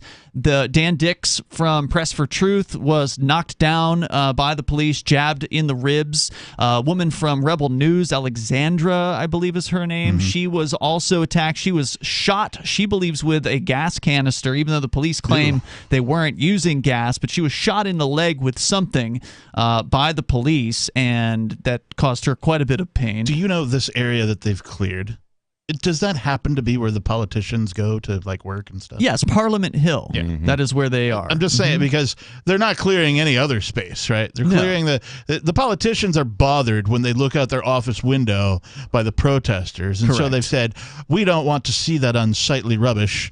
Well, and this is why the first thing they did is say, hey, stop honking those horns. We can actually hear those. Those are mildly annoying the powerful people. Right. The state is pretending, like if you look at the Ottawa Police's releases on their Twitter, they're acting like, oh, this is all about our residents. We need to return our city to normal for the residents. But yeah, that's not going to happen. Clearing where the politicians work has nothing to do with your people and their residents. Right. They've moved the protesters, basically. And there's still, I don't know how many thousands of protesters in the streets in what is now 10-degree weather. I mean, it wasn't that much warmer earlier today when the sun was out. It's been below freezing for the past 2 days. And these people are so hardcore, these Canadians, they are out there for hours. Some of these guys streaming for hours, 6-7 hours at a time. Peakless was making the point during the commercial when we were talking about, just think about this for a minute. It is 10 degrees in Canada, far north. It's the middle of the friggin' winter. I mean, if more emphasis needed to be put on this thing, there are people who won't even think about freedom in a winter, environment. Right. And this is one of those things. Like you can look at all of the information, all of the literature, the math, the statistics. Almost never ever is there a protest in the middle of winter. Right. Certainly never one that starts in the middle of winter. I think all the Wall Street stuff, the Arab Spring, it wasn't the Arab Winter, right? None of that, right? This should be called the Canadian Winter is what it should be called. Well, and I do think that's a big part of why this was so effective is no one saw this coming.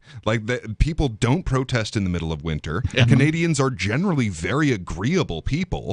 Yep. So, I mean, to suddenly have a far northern protest in the middle of winter being performed by very polite people it came out of left field. And it got to the point today where some of the Canadians had lost the politeness, and understandably so. There were a lot of F-bombs going off as the police were attacking, and understandably so. I mean, the cops were, on one hand, there were still those who were trying to persuade the police to join them, and then there were others who were just saying, you guys are thugs. You guys are the worst. You have no souls. You're absolutely awful. Don't you have, any conscience whatsoever? And no, many of these men do not. Those who have a conscience would have refused to have attended this particular event. But the Ottawa police tweeting out just 1 hour ago, demonstrators, you must leave. As night falls, it is unsafe to stay. Get out of the cold and cease further unlawful activity. Anyone within the unlawful protest site may be arrested.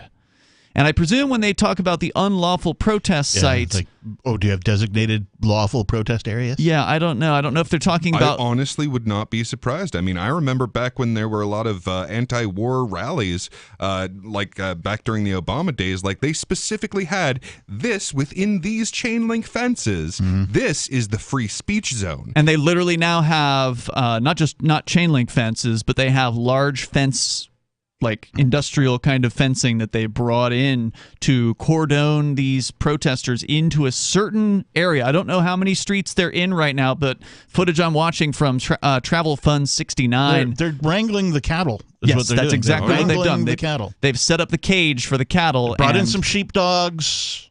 Yeah. We're going to continue here. Your calls and thoughts are welcome. Robert is in South Carolina listening to WTMA. Go ahead, Robert. Yes, sir. I just wanted to say that, I during my life, and about half of which was in Germany and the other half here in the United States, I've discovered that really, if you want to get any changes done in society, the best way to do it is to whisper in the ears of the people who can do something about it.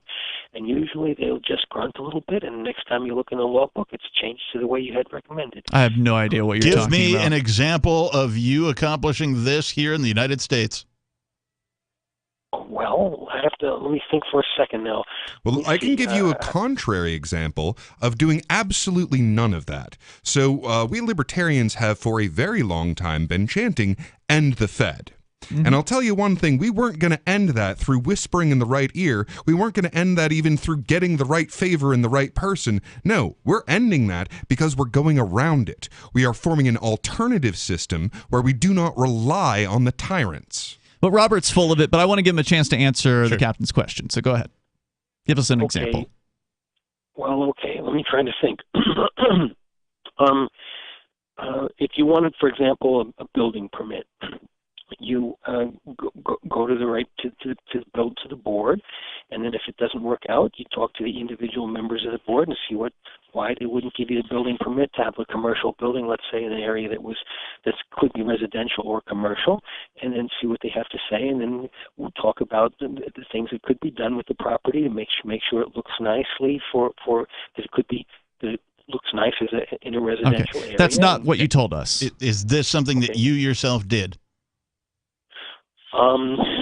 Even if he himself did that, it's not what he described in the beginning. He made it sound like you could just whisper in somebody's ear, and they know they owe you a favor, so they're gonna do something for you. And what you're talking about is doing what the government goons tell you to do and having conversations where they tell you what to do, and then you do it with your property, so then you can come back and beg them again, and then maybe they'll give you the permit, which is a permission slip to do something with something that you own. Yeah. So, Robert, here's how it should work. Robert. Here's how it should work. You own some property. You build whatever the heck you want on it. And when the goons come and try and tell you, oh, you can't build that here, you hurl the bird in their general direction. Yeah, and that would be nice if you could do that. Thank you, Robert, for the call tonight. But then they'll send men with guns over. Well, of course. And they will kill you if you continue to resist what they say. That's the reality that people like Robert continue to ignore. Yeah. Yep.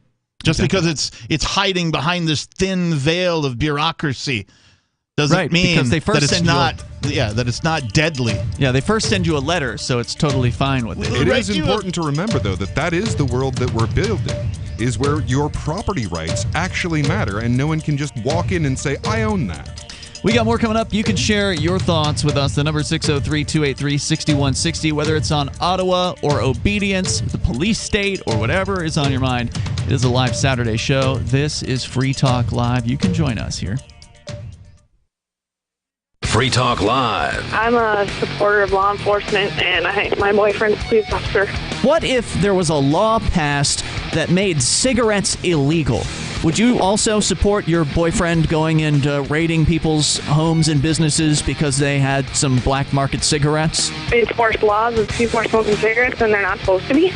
Yeah. Would he enforce them? Yes. Yes, he would. Right, that's the problem. It's his job. Can I go to a more extreme example then, Lindsay?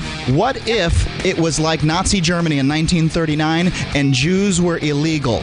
Would your boyfriend go around and grab them and throw them into concentration camps because it was the law? If it was his job, he would do it. God. Wow. I'm not saying it's not a personal issue. If it's his It is job, personal. Doing something wrong is doing something wrong whether you've got the law on your side or not, ma'am. Free Talk Live, 7 nights a week from 7 to 10 Eastern, live on the Liberty Radio Network at LRN.FM. Looking for a great real estate investment? Consider New Hampshire, which is ground zero for the Liberty Movement. Your first call should be to Mark Worden from Porcupine Real Estate. He's more than just a real estate agent. He's your New Hampshire concierge. Where are the best places to live? Do you want farm, city, the burbs, or forest? Do you want a duplex or multifamily building so that renters pay your mortgage? There are homes in all price ranges in New Hampshire, and Mark can help with financing too. Invest in Liberty and property. Mark Worden can help. PorcupineRealEstate.com. There are lots of ways to listen to Free Talk Live. Our podcast has been around since podcasts began, and now the FTL feed is loaded with content besides our full show archives. Did you know that we make it easy for you to customize your podcast subscriptions? We have different feeds, one that includes only our full shows, one with just the Daily Digest, and our main feed that includes everything. You decide what you listen to. It's quick and easy to customize your feeds at feeds.freetalklive.com. That's feeds.freetalklive.com. Hey, you are going to love the movie Victimless Crime Spree. It's hilarious, heartwarming, and carries a ton of inspiring freedom messages. Feeling down about the lack of liberty in your life? You need to put on this film with some friends and have a good laugh. It's a true story about me and my friends in New Hampshire living free, singing, dancing, and getting arrested. Of course, it's all on video, and the bad guys, the cops, judges, bailiffs, and sheriffs, they all play their part like it's out of a movie or something. You would think we scripted the whole thing, but it's real life. Go ahead and have a watch, and if it's been a while, have another look. I guarantee you'll notice things now that you didn't notice before. And the best part is that you're going to walk away feeling a renewed sense of your own power. You are the master of your destiny, and you will be free in your lifetime. Victimless Crime Spree. What if you want to hear the latest episode of Free Talk Live, but all you have is your phone, you forgot to download our archive, and you have no data connection? You can call our Listen line at 641-793-0191. That's a long-distance number, so you may incur charges. If not, listen as long as you want. 641-793-0191. The Free Talk Live Listen line, 641-793-0191. So you've signed the Shire Society Declaration and are planning your move to New Hampshire to be around more liberty-oriented people. Next, sign up for the Shire Society Forum at forum.shiresociety.com. There are a bunch of people there who are already in the Shire, and they want to meet you. If you're already in the Shire physically, you should also come by the forums. Remember, not everyone uses Facebook. New people are signing up for the Shire Society Forum every month, so drop in and say hello at forum.shiresociety.com. You can help spread the ideas of liberty with our Patreon for just $5 per month at amps.freetalklive.com.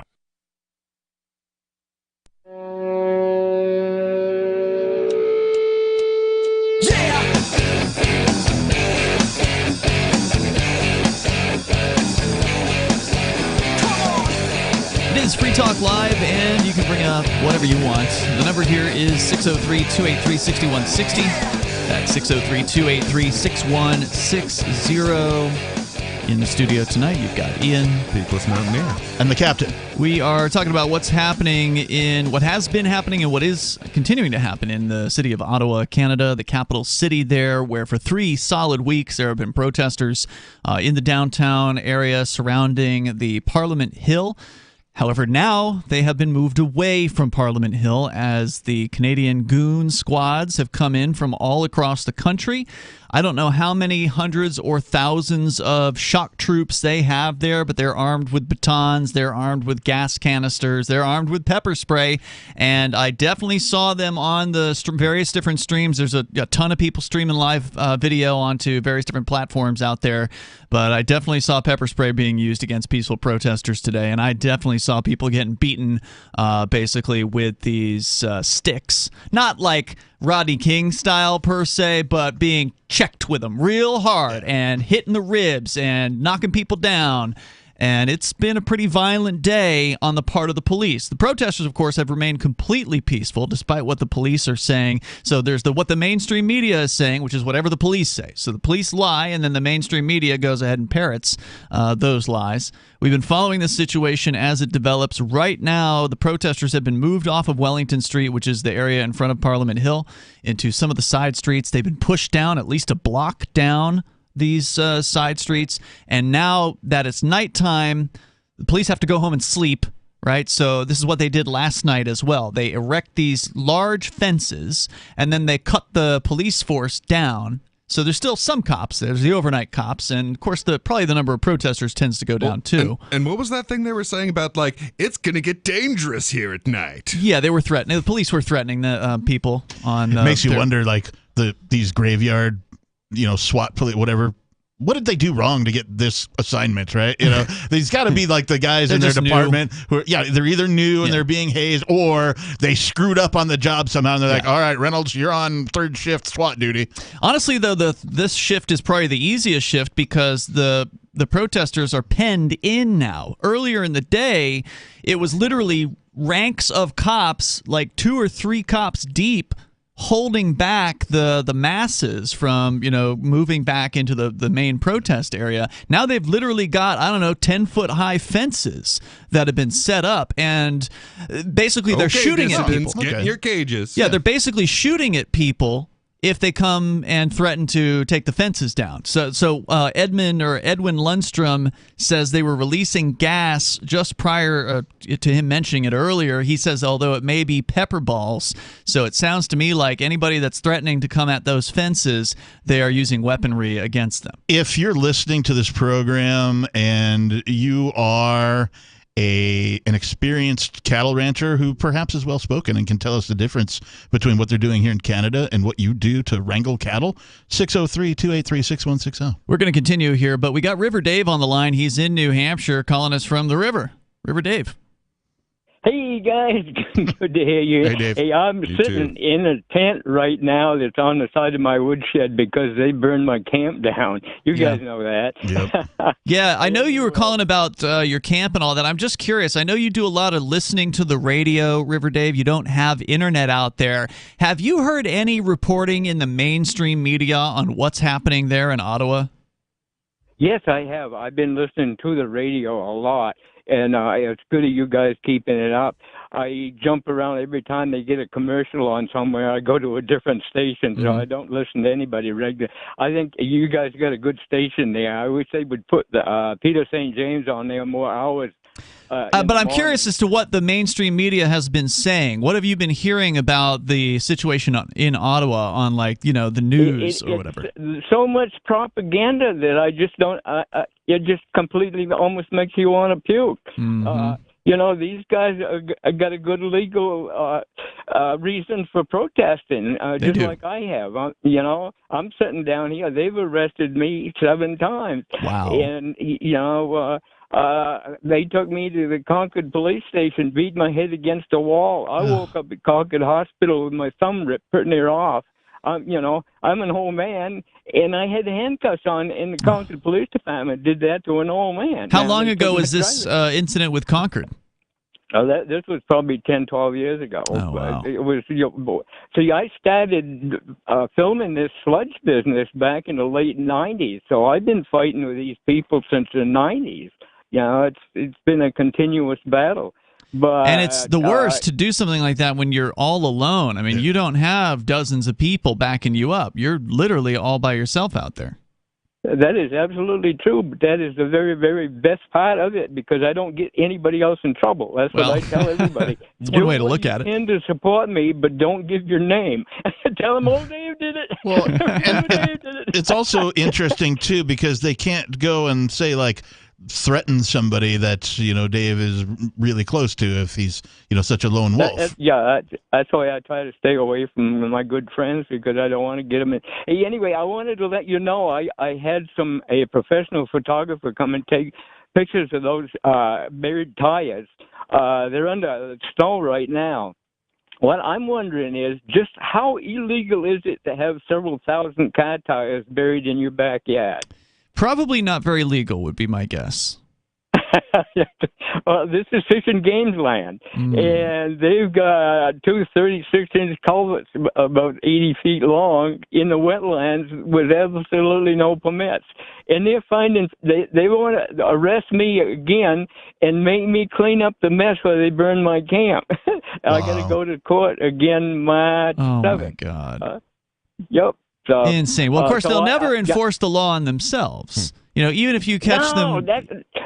That's why they gave this piece of land to Fish and Game, because these tires are illegal and the culverts are illegal. You can actually see the culverts if you go to River Dave on your smartphone. There's pictures of them on there. Just go to River Dave. River Dave and River Dave documentary. All right. Well, River Dave, thanks for the update. Good to hear from you. And I actually got two state reps to talk about those car tires, and they are talking about it in the legislature right now. So well, I hope that results in them abolishing Fish and Game, but I doubt that that's going to be the proposal made, because that would be how you solve this problem. I don't want Fish and Game abolished, but land management for Fish and Game should never, ever even started. Why? It's Fish and Game. But why not just abolish the whole thing? I mean, why should any bureaucrat be able to tell you what you can do? Because I might have a turkey feather in my hat, and you know that's illegal, boy. I don't get it. No. Well, Fish and Game will arrest you if you shoot a turkey. Right. Why wouldn't you want to abolish them and stop them from arresting people for that crap? I do, but what can I do about it? I can sit down here and shoot off my mouth. Yeah. But well, it's important because some people listen to you, River Dave, and if River Dave is saying, you know what, we need to get rid of Fish and Game, then maybe somebody will take it seriously. Maybe these state reps that you're talking to will put that forward. I thank you for the call tonight. I do appreciate hearing from you. I mean, I understand that's something that people don't really consider. Is no one ever considers, should we abolish the entire bureaucracy? Well, why don't we just rearrange the deck chairs? Why don't we just change the rules? Why don't we just change out the people? Yeah, the word you're looking for there is reform, right? You hear it all the time in the political sphere. Oh, we got to reform. Never mind that your idea didn't work in the first frickin' place. It didn't work so bad that now people want to do something about it to change it and make it work, but it never does because it doesn't belong in existence in the first place. Yeah, I mean, in like 1850, you think it dawned on the average individual that we could just get rid of slavery entirely? No, it just did not occur to them that was a real possibility. Then, lo and behold, within a generation, it's gone. Yeah, the organization known as the state, or more commonly referred to as the government, is slavery, right? When people say, oh, slavery was about... No, it wasn't. Most of it was abolished, but you left this one ingredient that's still terrorizing people all over the globe, all over the planet. It's called the government. Statism is slavery, and you are its slave. Yeah, and when people will finally wake up to this, I don't know. I don't think we're close to it at this point. But I think people, by the looks of it, people are starting to stir. Well, they're stirring, but they only are seeing what the current structure is as, corrupted. They think they can still change things. They think, oh, in Canada, we get rid of Justin Trudeau and we put one of the good guys in, then the state will be great and we can sing Oh Canada all night long. And give them a minute to watch what happens when they try to push for the monarchy, the constitutional republic that they want, and see what the state really is. Oh, well, they're showing what the state really is here. It is a, soulless, heartless, thuggish, faceless mass that will that's one kill way to you. Spooner pill people on these things. Well, I think it's a step, it's a step in the right direction, but I'm not going to say this is spooner pilling. More coming up here. We can talk about what that is as well. Hour number 3 is on the way. It's Free Talk Live. Tired of cancel culture? Sick of mega tech corporations holding an axe over your head? Join the LRN.FM Matrix chat server. It's self-hosted, so no one else can tell us what to do or say. Don't like the existing channels? You can make your own. You can even connect into some of our channels from other Matrix servers. It's federated. For the full LRN.FM Matrix experience, though, you should join our server via the step-by-step instructions at chat.lrn.fm. Chat.lrn.fm. Do you feel like your nation, state, or community no longer holds your values? Have you dreamt of a place where people agree that liberty is important and are free to pursue their projects so long as they respect the property of others? There are many people just like you that are discovering freeprivatecities.com. Their social media links are at the upper right of the page at freeprivatecities.com. All skill levels will be needed when the first of the Free Private Cities opens. It's sooner than you think. Stop arguing and build. freeprivatecities.com. The new 4th edition of Healing Our World, The Compassion of Libertarianism, will take your understanding of liberty to a deeper level and has over 1,300 updated references, new cartoons, and a foreword by Dr. Ron Paul. With discounts for multiple book purchases, the 4th edition of Healing Our World is a great gift for the liberals, pragmatists, environmentalists, and Christians in your life who think libertarianism is cold-hearted. Get yours today at healing.freetalklive.com and use promo code FTL for a $5 discount. If you want to know the latest about Free Talk Live before we go on the air, all you need to decide is how you want it delivered. It's your choice. Visit news.freetalklive.com to receive our usually weekly news updates by email. Plus, we have a Twitter account at twitter.freetalklive.com, and you can follow us on the decentralized Mastodon platform at toot.freetalklive.com. So please follow us at toot.freetalklive.com and sign up for our emails at news.freetalklive.com. You're listening to the live edition of Free Talk Live. Hour number 3 is next after the news here on the Liberty Radio Network at LRN.FM. From Feature Story News in Washington, I'm Simon Marks with the Week in Review. And the week ended with tensions rising dramatically over Ukraine. President Biden saying he now believes Vladimir Putin has decided to invade. You are convinced that President Putin is going to invade Ukraine. Is that what you just said a few moments ago? Yes, I did. Yes. Is diplomacy off the table then? No. Until he does, diplomacy is always a possibility. He was speaking after crisis talks with European leaders. The entire week was consumed by diplomatic efforts to defuse the crisis after the US said the Russians were lying when they claimed to be withdrawing troops from the Ukrainian border. Pentagon spokesman John Kirby on Monday. I would just say this. Should he choose to invade again, he is doing all the things you would expect him to do to make sure he's ready for that option. And Secretary of State Antony Blinken at the UN Security Council on Thursday. The information I presented here is validated by what we've seen unfolding in plain sight before our eyes for months. He's agreed to meet the Russian foreign minister next week in Europe, but only if no invasion of Ukraine occurs before then. Northern Europe got hit by record-breaking storms at the end of the week. Winds of up to 150 kilometres per hour were recorded in some parts of Germany. FSN's Trent Murray hunkered down in FSN's Berlin bureau. Train operator Deutsche Bahn has cancelled many long-distance services, while fallen trees have caused travel disruption on the roads. In Bavaria, around 10,000 homes have been left without power because of downed power lines, while at Berlin International Airport, passengers faced delays as authorities said it was unsafe to board aircraft due to the winds. And in Britain, part of the roof of the Millennium Dome in London was ripped off by Storm Eunice. Donald Trump had a difficult week. His accounting firm dropped him as a client, telling New York investigators the Trump Organization's financial filings for the last 10 years could no longer be viewed as reliable.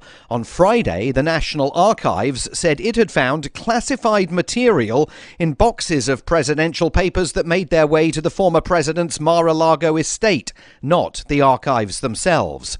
Canadian Prime Minister Justin Trudeau invoked the country's Emergencies Act for the first time, saying he needed its additional power to deal with protesting truckers besieging Ottawa.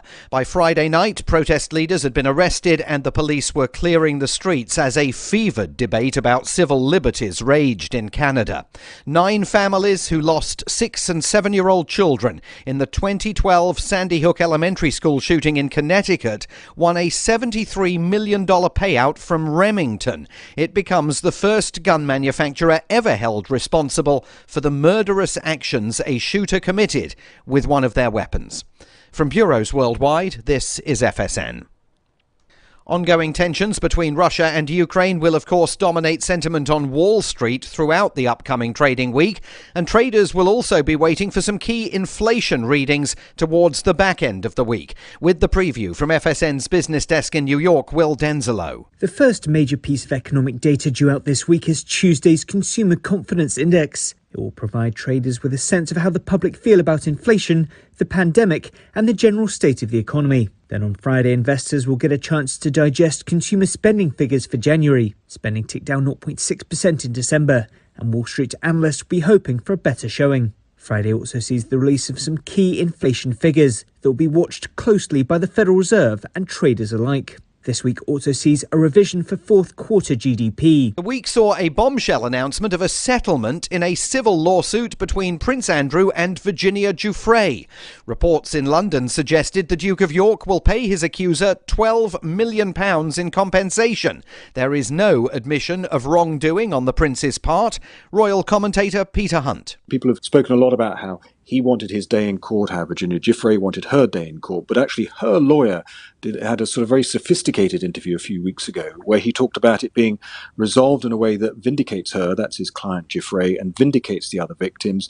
He'd said, I don't think she has a firm view as to what a resolution should be, and a purely financial settlement wasn't what they wanted, and they didn't want a tax on her morals and credibility. And I think we've seen here some shift by Andrew towards that. In the coming week, once again, we will focus extensively on the crisis over Ukraine. FSN's team in Moscow, Kyiv, at NATO headquarters in Brussels, at the UN in New York, and all points in between will cover every twist and turn in the story here and for our broadcast clients around the world.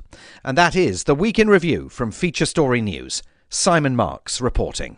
I always dreamed of providing the nation with concise recaps of the week's events. One fateful summer in 1934, legendary onion mogul T. Herman Zwiebel was passing through our town to acquire an oil derrick when he overheard me calling in the oxen in my breathy baritone and offered me the opportunity of a lifetime. Yes, from the turbulent war times of the 1940s. The Onion welcomes the majestic Axis armies as conquering heroes. To the free-spirited 60s. And remember, there's nothing more cosmic than keeping your house insulated with Thermoflake brand asbestos. I can truly say I've been here for the turning of the ages. But now, viewers, my beautiful 19-year-old wife and I will take our much-deserved retirement to my Genevan chateau. I wish all of my detractors empty, destitute lives. And for my allies, I hope for all the pleasures availed by heaven. So, finally, let me say one last time, for more, keep checking theonion.com. This is the Onion News Network.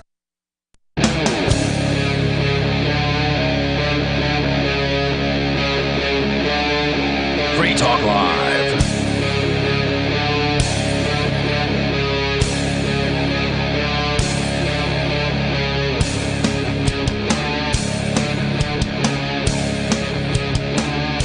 It is Free Talk Live, and you can bring up whatever's on your mind here. The number 603-283-6160. We kick off the third hour on this live Saturday episode. With you tonight, it's Ian, Peakless Mountaineer, and the Captain. 603-283-6160. We've been talking a lot throughout the show about Ottawa and the protests that continue now in their third week completed their third week. So I guess starting the fourth week, although the trucks are by and large removed at this point. Tow truck drivers have been threatened with violence, apparently, by the Canadian government to force them somehow. We're not sure exactly how that works under the so-called Emergency Powers. Emergencies Act. These drivers then went to work for the government and covered their faces up, covered their logos up on their trucks because they're embarrassed about what they're doing. But they're too chicken to refuse. And just a quick, universal thought here.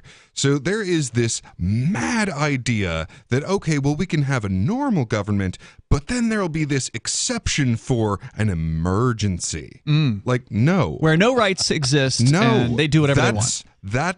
That's insane. That's if you have this right during an emergency, then you have this right. And if you do not have this right during an emergency, you do not have this right. And now, because we know that governments monkey see, monkey do, if they haven't already, any government around planet Earth, doesn't matter where you live, where you reside, any government around planet Earth now will, of course, begin declaring emergencies where there are none, just for the excuse to exercise that power. Well, of Double course. secret probation. I mean, emergency state. Yes. I mean, that's what COVID has been. There's no emergency with COVID, but they manufactured it. If you can host and have a Super Bowl, there is no emergency.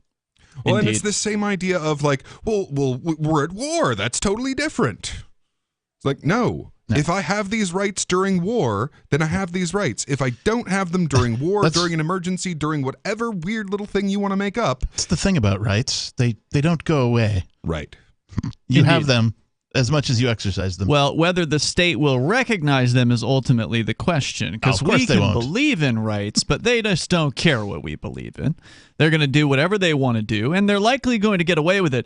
But let's look at one of the news stories, Captain, that I think caught all of our attention today, which is the judge's so-called order from Ontario Superior Court.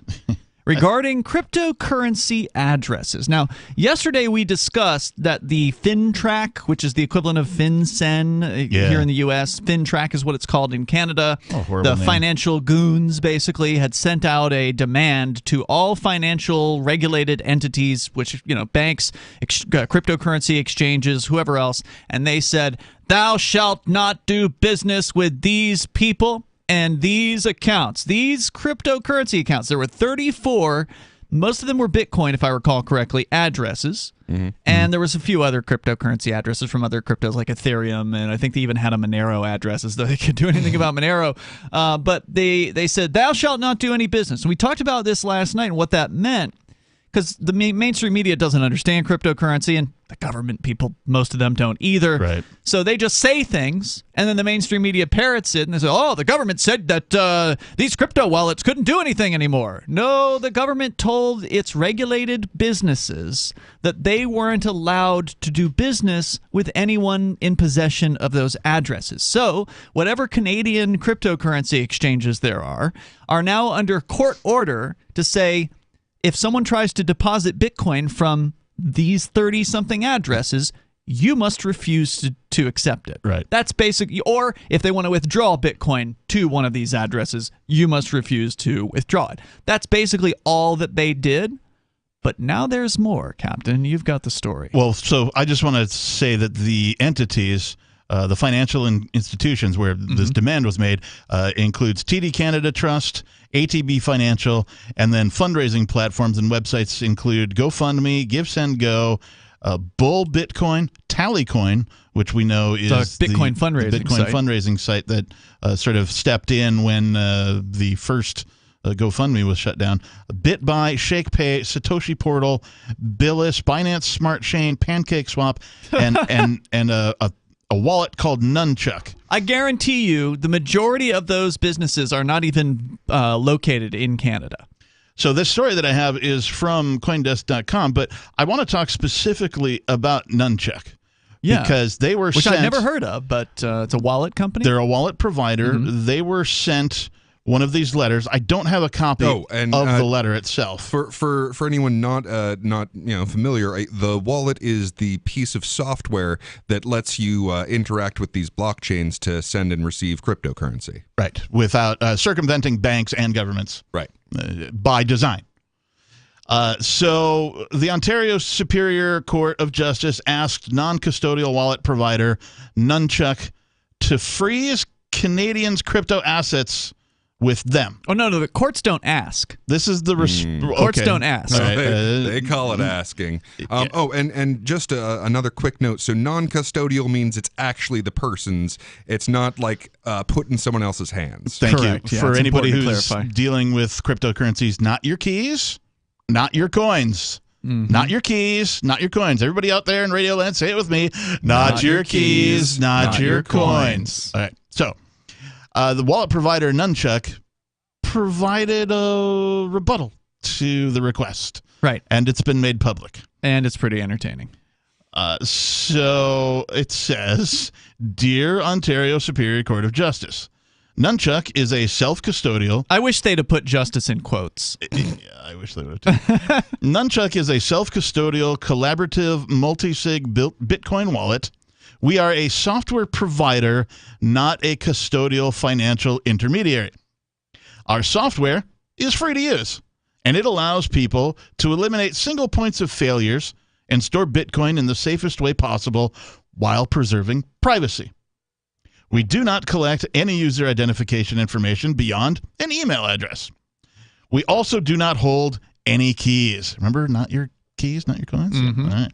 Therefore, we cannot freeze our users' assets. We cannot prevent them from being moved. We do not have the knowledge of the existence, nature, value, and location of our users' assets. This is by design. Please look up how self-custody and private keys work. Next line's the best part. When the Canadian dollar becomes worthless, we will be here to serve you too. Sincerely, the Nunchuck team. Zing! Yeah, bravo. Very well said. Done. I just love that letter so much. Yeah. I read it and I'm like, this has to be read on air. Yeah. Just spoke to me. As much as it is, just nauseating to see this level of tyranny, and as frustrating to me as it is to watch these tyrants pretend like they have the power over cryptocurrency, it is beautiful to see this as our test case. I mean, these incredibly courageous Americans who are absolutely inspiring change throughout the planet, who have been stolen directly from, who the mandates have been put out. You are not allowed to trade with these people, and we will come after you if you do. And they're just powerless if you use the alternative. Correct. If you're not in their system, if you're using cryptocurrencies, even though things like Bitcoin are traceable and they are able to identify, in some cases, who has which wallets, you can still do it without asking permission. You can still send and receive value to another individual or from another individual without asking anyone's permission, and there's nothing they can do about it. And if you want that extra layer of privacy, you go to Monero, and then it's over for the state. They can't even look and see who's sending you money. They don't even know. Even if you have a public Monero address, and some of the truckers have put their Monero addresses out there publicly, it's like a black box. The state cannot see in there. They don't know how much funds you've been sent. They don't know what you've sent from the wallet to where you've sent it or from where you've received it. And it's only going to get more. These features should be inherent in all cryptocurrencies, and they will be at some point. I don't know if that's true, but there's more coming up here. We can talk about it. This is Free Talk Live, 603-283-6160. You can join us. Are you tired of your taxes funding endless occupations around the world? Antiwar.com is run by people who understand that wars abroad become wars at home, wars on our freedoms. Antiwar.com is dedicated to bringing you the latest in news, views, interviews, and reviews from the top movers and shakers in the anti-occupation movement. Antiwar.com has it all, from thorough foreign policy analysis to interviews with whistleblowers who used to run the military-industrial complex. Anti-war, pro-free market. That's antiwar.com. Brute force, intransigent defiance, adamantine will. These are the hallmarks of the AI tank. These gigantic machines have the firepower of an army, but they also have their own sense of honor and duty. When the world breakers arrive, battle will be joined, planets will shake, and war and peace will never be the same again. World Breakers. Stories from David Weber, Larry Correia, and more. Available August 3rd from BaneBooks.com. I'm crazy about My Magic Mud. This is the most important oral care product created this millennium, and I'm not kidding. We all have different opinions on politics and issues, but we all have mouths. And I want yours to be as clean as possible, with teeth as bright as they were meant to be. I will never be without My Magic Mud. It's a little surprising, but man, does it work. If you only listen to one thing I say ever, go to mymagicmud.com and get 20% off with code FTL. mymagicmud.com, code FTL. Are you tired of governments murdering people around the world? Stop using their money. There is an alternative. Bitcoin is a stateless, free market, non-political currency. Bitcoin cannot be inflated or controlled by any government. By using their money, you are helping the state. Stop doing it. You have an incredible alternative available now. Learn it, use it, spread it. Get started with Bitcoin at bitcoin.com. That's bitcoin.com. On Free Talk Live, we're bringing people to the ideas of liberty every day. From wrestling superstars like Glenn Jacobs. You guys really are having an impact, I believe. Like I said, a lot of where I am now is due to listening to Free Talk Live. You changed my mind on some very important issues years ago. To random people tuning in on the radio. I was kind of stuck in the left-right paradigm. I heard your show by chance on a Saturday night. From there, I went on, joined the Free State Project, and become an amplifier. So, I mean, that's really the reason why I amp is because I know that if it wasn't for you guys being on as many stations as you are, I never would have found the ideas of liberty. You can help more people hear the message of liberty by joining Free Talk Live's AMPS program on Patreon for as little as $5 a month. And you'll get access to special perks. Visit amps.freetalklive.com, amps.freetalklive.com. There are lots of ways to listen to Free Talk Live. Our podcast has been around since podcasts began, and now the FTL feed is loaded with content besides our full show archives. Did you know that we make it easy for you to customize your podcast subscriptions? We have different feeds, one that includes only our full shows, one with just the Daily Digest, and our main feed that includes everything. You decide what you listen to. It's quick and easy to customize your feeds at feeds.freetalklive.com. That's feeds.freetalklive.com. There are basically two types of advertising, direct response and branding. Radio's great for direct response with its low cost to listener ratio, but audio can't be beat for branding, which is a longer-term endeavor. You want to be the first thing that someone thinks of when they think about your product or service. If you have a local business that you want kept top of mind in your community, call the station. If you need national reach, Free Talk Live's got around 200 radio stations, millions of monthly listening sessions, can suit all budgets, and if we don't think we're right for you, we'll tell you. Email me, mark@freetalklive.com. Yep, we still do email. Drop your email address in the entry box at freetalklive.com, and you'll be kept in the loop with Free Talk Live.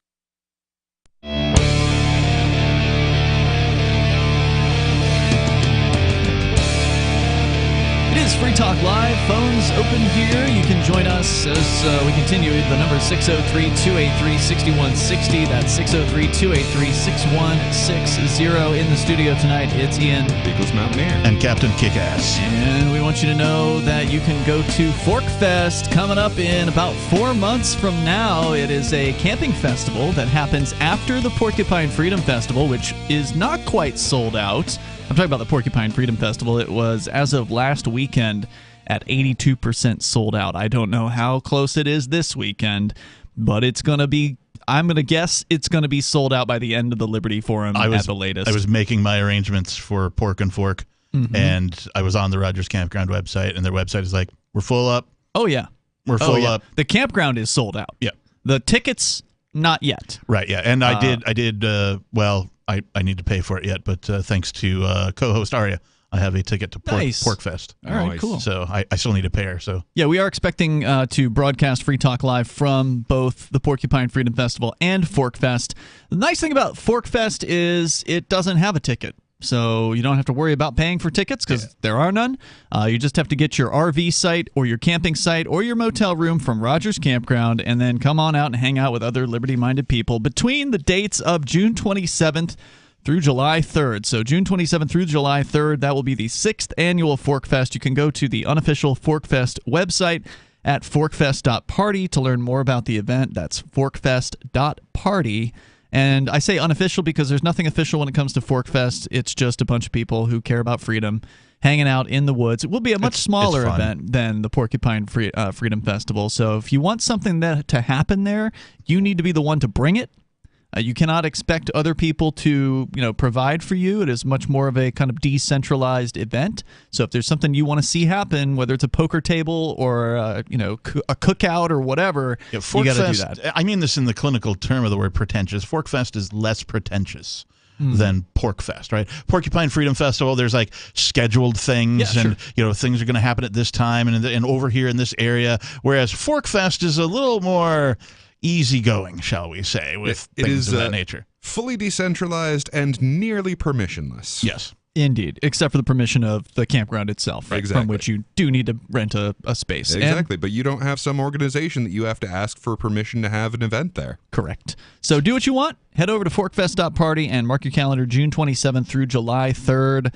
Again, no tickets needed. You just got to get your spot. All right, so we're going to continue with your calls and thoughts. One of you guys asked for a cattle rancher to call in tonight, and I was hoping somebody could explain the difference between what cattle ranchers do when they're wrangling cattle and what the both the SWAT teams or the riot they had police batons today. But yeah, they both use versions of the cattle prod, but do the principles of wrangling cattle also apply to riot police wrangling protesters? Tommy's on the line listening in Farmington, New Mexico to KENN. Tommy, you're on Free Talk Live. Go ahead. Good evening. How are you doing? Hey, Tommy. What's on your mind? Oh, talking about cattle, a 1,500-pound to 2,000-pound animal has been a kind of conditioned to go from pasture to pasture and can move them around, a man and a horse. Mm-hmm. But generally, when you want to make them do something, you gently push them. They don't even realize they're being pushed for a short period of time till you get them in a closed area like a corral.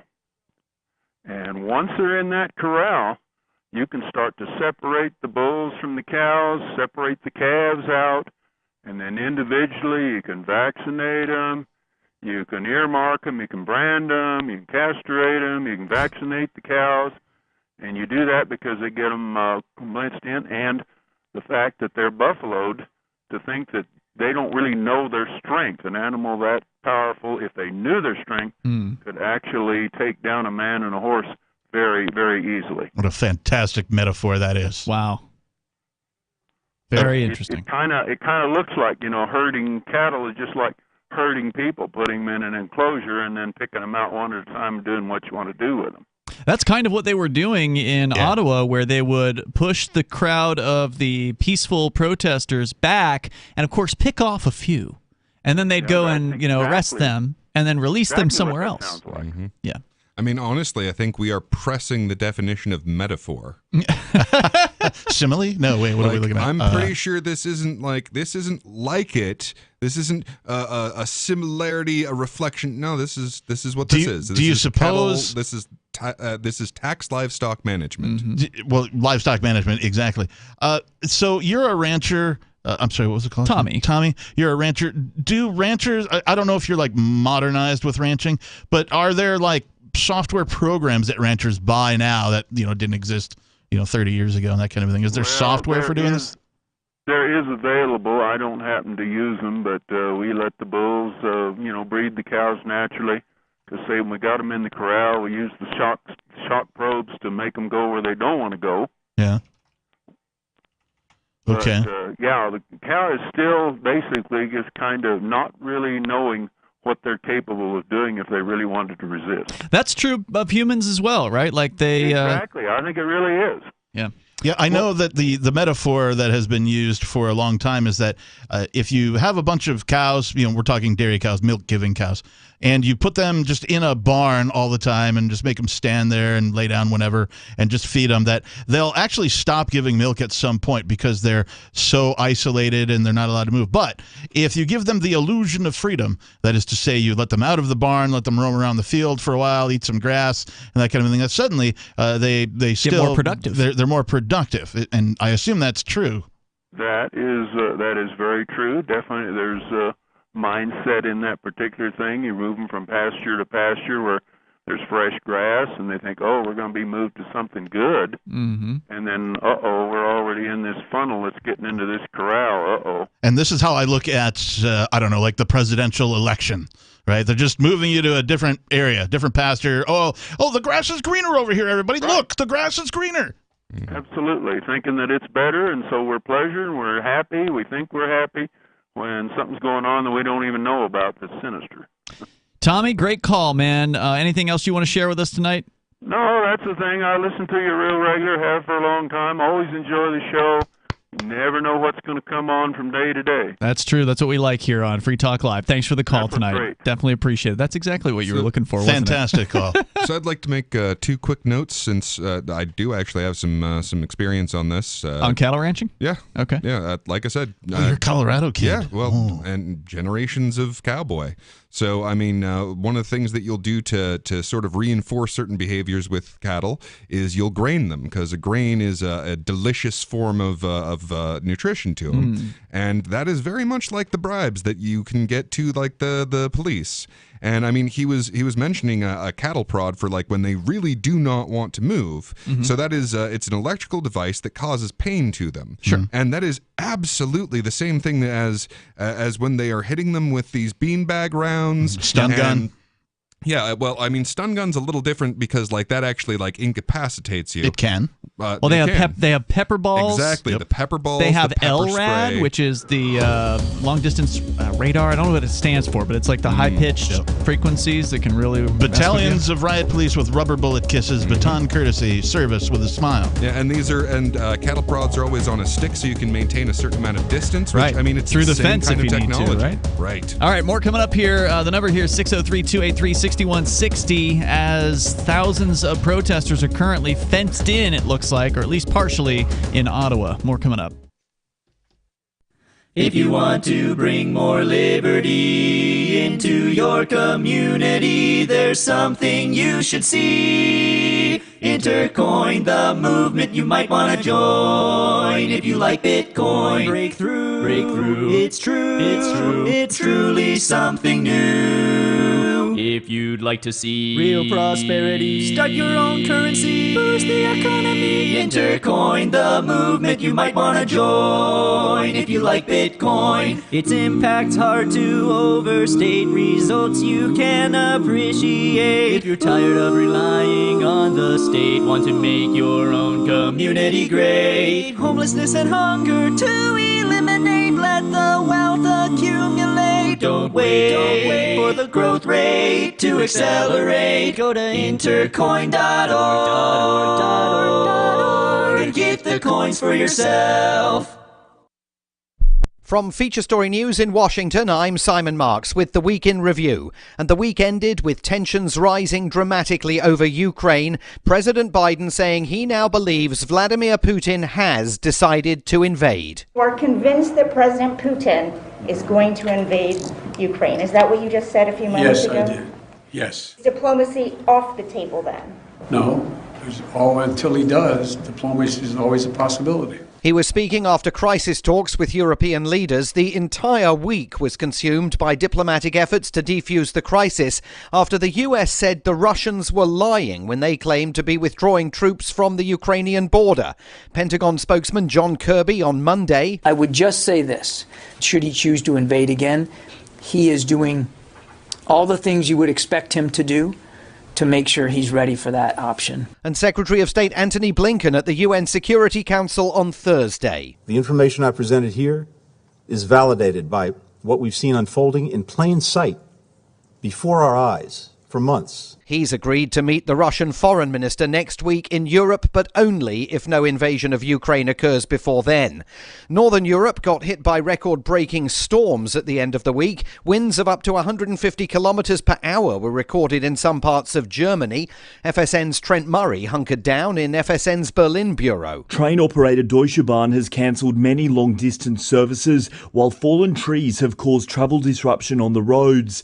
In Bavaria, around 10,000 homes have been left without power because of downed power lines, while at Berlin International Airport, passengers faced delays as authorities said it was unsafe to board aircraft due to the winds. And in Britain, part of the roof of the Millennium Dome in London was ripped off by Storm Eunice.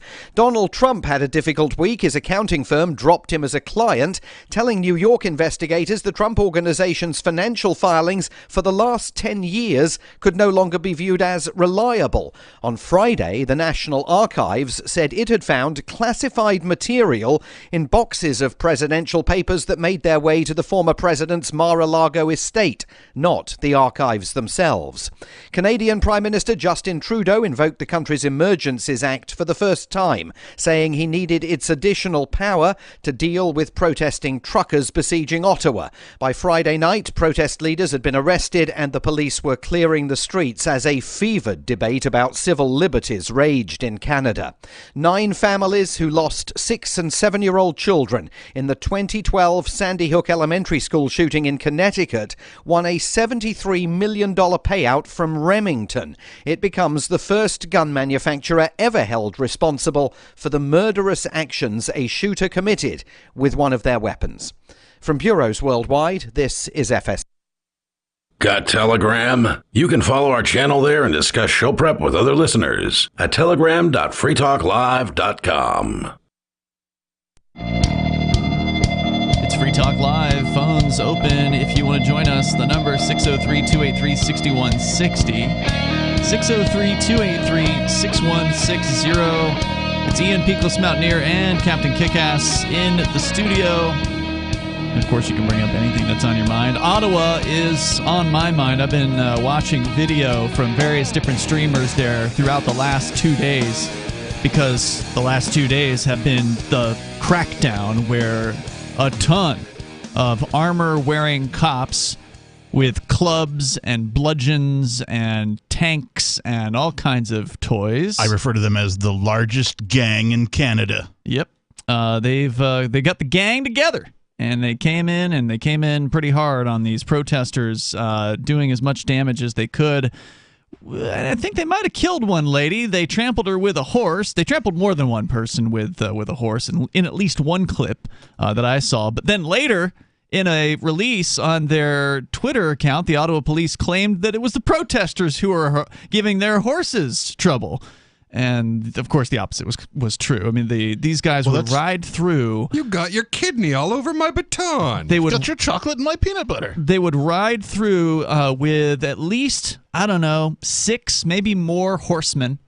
And the horsemen would come through in a line to break up the lines of cops and protesters and force the protesters to move backwards, because who wants to get underneath the Classically, there's only 4 horsemen, but whatever. In this case, they got more. And they were getting out of the way so that the horses could go this way, but then we'll suddenly turn. It's interesting that you say all that, because in this article about the freezing of these assets, the bank accounts, whatever, it actually blames citizens for bringing some sort of it's called a Mareva injunction. And it says some people who got a window smashed in downtown or lost business because of what's going on, they've gotten together and filed this thing, which serves as the government's probable cause, if you will, to go ahead and request the banks shutting down their accounts and that kind of thing, until they can establish that these funds are for something legitimate or whatever. Right? It gives them that power that this Mareva injunction was, and so this lends to your theory about how they're spinning out, saying it was caused by the people in the downtown, not by the state being a bunch of dicks. So who files the Mareva injunction? I'm not real clear on how that works. It's a private class action lawsuit, and it says a private class action lawsuit against participants in Canada's Freedom Convoy has successfully secured an injunction freezing funds raised by crypto donations. A Mareva injunction, and there's a link here. Let's see where it goes to. Oh, it's a download. I don't know if I want to download it. It's probably a PDF. Yeah. A Mareva injunction was signed on Thursday by Ontario Superior Court of Justice Judge Kellen McLeod of the Clan McLeod. No, I don't. I'm just making that up.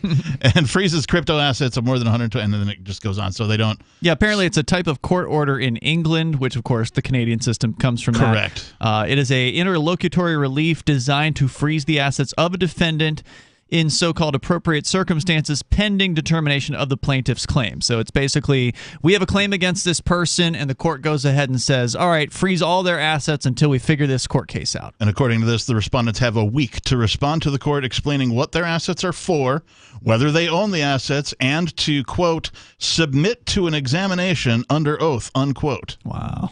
And this is another example of the process is the punishment. This is lawfare. So, right? even if hypothetically they got some kind of real justice out of this, by the time that comes about, the damage has already been done. Whoever's going to freeze to death is going to freeze to death. I mean... Yeah, and if you needed that money for something and you don't have it, and then those things that you had to do, and they get canceled, or you lose your job, or you lose your house, that kind of thing. All right, let's go to your phone calls and thoughts, and then coming up, we'll talk about spooner pilling, because you brought up the term, but we didn't really talk about it. That's on the way, but first we go to John. He's in Delaware. John, you're on Free Talk Live. Go ahead. Yeah, I think that's enough of this nonsense, man. Our government and all the governments in the whole entire world need to be dismantled and thrown over. It's ridiculous the way they treat us like we're a bunch of idiots or something, man. Or like we don't know what's going on. Like that okie doke situation that you guys were just discussing about taking your Bitcoin and shutting it down. It's like these people have figured out a way to suppress us no matter what. And it's time for these people to go, man, okay? It's time for them to go. I'm tired of being called a white supremacist, and I'm tired of all this nonsense. Yep. Yeah, I mean, in my opinion, the best way for them to go is if enough people get together in physical reality who do not want their services and do not believe in the state anymore. Because ultimately, this is a mass delusion, as we discussed earlier tonight. The people who are on the side of the state obviously believe in it. All the cops and all their agents and the various different bureaucrats. Paid. Of course they believe in it. Yeah, they've got incentives to believe in it. That's the problem. And there's a bunch of... That's the problem. People don't care about their freedom. No. People don't care about peace, and people don't care about harmony and getting along with each other and taking care. They care about money and power, and that's it. And it's disgusting, dude. I'm with you, John. I appreciate where you're coming from tonight, and I think that the only answer is, of course, peace, because peace is the way if you want to get to peace. And so, getting violent. And I don't think he was suggesting that, but he's just really upset. And usually, anger can lead towards violence. So I just want to say that's what the state wants. The cops in the streets of Ottawa would love it if somebody got violent with them. They are waiting for the chance to crack some heads open, because that's what they dig. It's extremely important that our righteous indignation leads us to peace. Yeah, I'm a bit skeptical about the outcomes of protests, only because I've seen a whole bunch of protests with very little to show for all of the protesting. That said, what to me is an effective protest? Well, it's a protest that we can all conduct on an individual basis with measurable results. How do we measure everybody adopting cryptocurrency? Well, it's pretty easy. You just check out of whatever your country du jour's money is, in our case, the USD, in Canada's case, the Canadian dollar. You just check out as much as you can. Right? Stop using their services. Stop using their system. Stop using their money as much as you can. You're going to need some occasionally to do some things, but the rest of your money you can check out. You can get into things like gold and silver, gold backs, cryptocurrency of all varieties. You can get into all of that stuff, and you can literally check out of their system as much as humanly possible. As far as you can go with it. On an individual basis, right? That's going to mean something different for me than it does for you and for him and everybody listening on an individual basis. But that is a protest we can all participate in, and we can measure it, because what will happen is the statists will start, backing off. Because if we're not using their money, we're not using their system, and then they have no more power. So here's how you make that more effective, though, Captain. It's not a bad idea, and people all around the world are doing that to some extent, is you get those people physically together in reality in the same geographic area, the libertarians at least. We don't want anybody else. But the freedom-loving anarchists, the freedom-loving voluntarists, the libertarians, get to New Hampshire, where there's already a large contingent of cryptocurrency and gold and silver-friendly, alternative currency-friendly people. There's already a community that is using these things in regular commerce with one another to buy and sell, whether it be a sandwich or soup or a haircut or whatever we're talking about. There's so much of that goes on here, and of course, the more people that we can bring into that network, the more that economy grows, the more useful those forms of value transfer, the more useful they become. So it all builds upon itself. And then, of course, you also have the fact that you've got neighbors near you who actually understand what freedom is. You've got people that actually are willing to do something instead of just complain about it. I mean, there's just so many benefits to being here as part of this migration, which some would call the Free State Project, which has really taken off in the last year with record numbers of people who love liberty moving to New Hampshire. There's just no better plan out there. And if there is one, I want to hear about it. The number is 603-283-6160. But, I've been here for 15 years, and nothing out there except for the Free State Project, except for the New Hampshire migration, has ever come close. There's been some copycats, and they've crashed and burned. So there's nothing even coming close to what we're doing here. I tell people that aren't from here, my friends that I left before I moved here almost 3 years ago now, that I live in the future because I can do all of that. I can spend my Bitcoin or my cryptocurrency on regular stuff. And it's pretty great. We have infrastructure. Yeah, I mean, if you're not willing to move for freedom, what are you willing to do? More coming up here at 603-283-6160. And you really should ask yourself, what are you willing to do differently for freedom? The Free State Project has reached its goal of 20,000 liberty lovers who've pledged to move to New Hampshire and get active to achieve liberty in our lifetime. Perhaps you're trying to figure out what part of New Hampshire should be your destination. If so, consider Keene. You'll find more than 150 reasons to move to Keene at move.freekeene.com. Keene is famous for its historic, publicity-generating activism, as well as being the liberty media capital of the world. It's home to freekeene.com, New Hampshire's destination for liberty activism, news, and opinion. For years, we've been compiling over 150 reasons to move to Keene at move.freekeene.com, where you'll learn about some of what's happening here and what makes Keene a great place to live. If you love liberty, you'll probably enjoy anywhere you end up in the Shire. But do your due diligence first. Please visit move.freekeene.com for the full list of over 150 reasons to move to Keene. That's move.freekeene.com. Looking for a great real estate investment? Consider New Hampshire, which is ground zero for the Liberty Movement. Your first call should be to Mark Worden from Porcupine Real Estate. He's more than just a real estate agent. He's your New Hampshire concierge. Where are the best places to live? Do you want farm, city, the burbs, or forest? Do you want a duplex or multifamily building so that renters pay your mortgage? There are homes in all price ranges in New Hampshire, and Mark can help with financing too. Invest in liberty and property. Mark Worden can help. PorcupineRealEstate.com. What if you want to hear the latest episode of Free Talk Live, but all you have is your phone, you forgot to download our archive, and you have no data connection? You can call our Listen line at 641-793-0191. That's a long-distance number, so you may incur charges. If not, listen as long as you want. 641-793-0191. The Free Talk Live Listen line, 641-793-0191. This is Michael Dean from the Freedom Fiends. I've run websites since 1996 and have used over a dozen web hosts in that time. AgristHosting.com is the only one that hasn't broken my heart. Agrist Hosting's uptime and service is stellar, and their DDoS mitigation is the best I've seen. That's important because if you tell the truth in this world, you'll ruffle feathers. And some people will try dirty tricks to silence your voice. No matter what the haters hit us with, Agrist Hosting keeps our websites online. If you have a mission-critical commercial presence or a world-changing activism site, you cannot tolerate any skullduggery. So go with AgristHosting.com. Have a WordPress or blog site, but you're not satisfied with performance or uptime? Or just want raw hosting? Want to pay with Bitcoin? Agrist Hosting specializes in high-performance hosting with personalized service. Go to AgristHosting.com and click on the button that says Get Hosted. That's AgristHosting.com.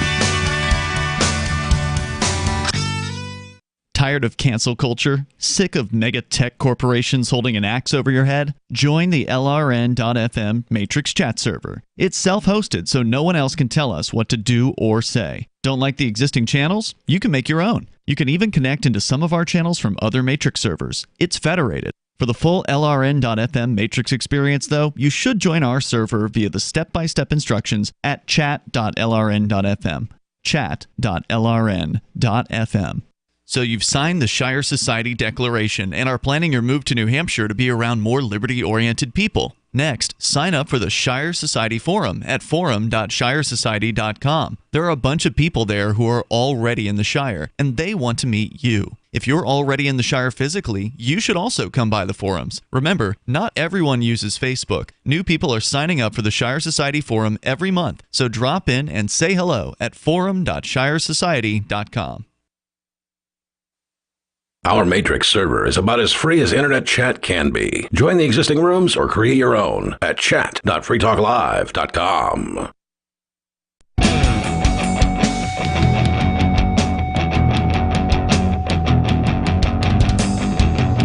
is Free Talk Live. The phones are open. Well, I guess I shouldn't say that because you're probably going to get a busy signal if you call right now. Looking pretty packed from my point of view. We're loaded up with calls, so I'm not going to even give you the number at this point because if you call now, you're not getting in tonight. But that's okay because we do this thing 7 nights a week. The captain will be heading up the Sunday show tomorrow, so if you don't get in tonight for some reason, I'll be back. Always best to call earlier.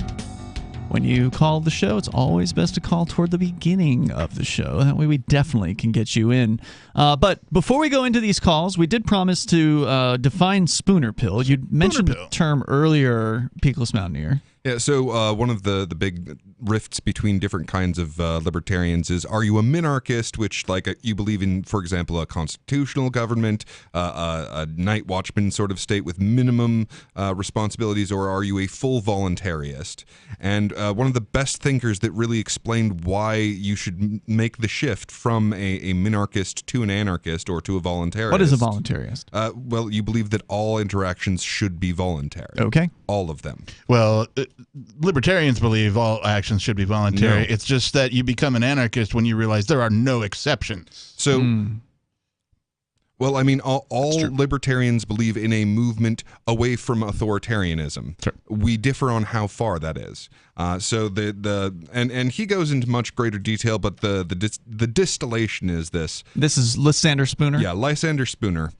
But whether the Constitution really be one thing or another, this much is certain, that it has either authorized such a government as we have had, or has been powerless to prevent it. In either case, it is unfit to exist. Bravo. Love it. So you decide. The number here, 603-283-6160. You'll need that for tomorrow. But meanwhile, let's go to Padraig. He's calling from New Mexico. Padraig. What's your most important topic tonight? Well, I think Ottawa and what's happening there with the protest.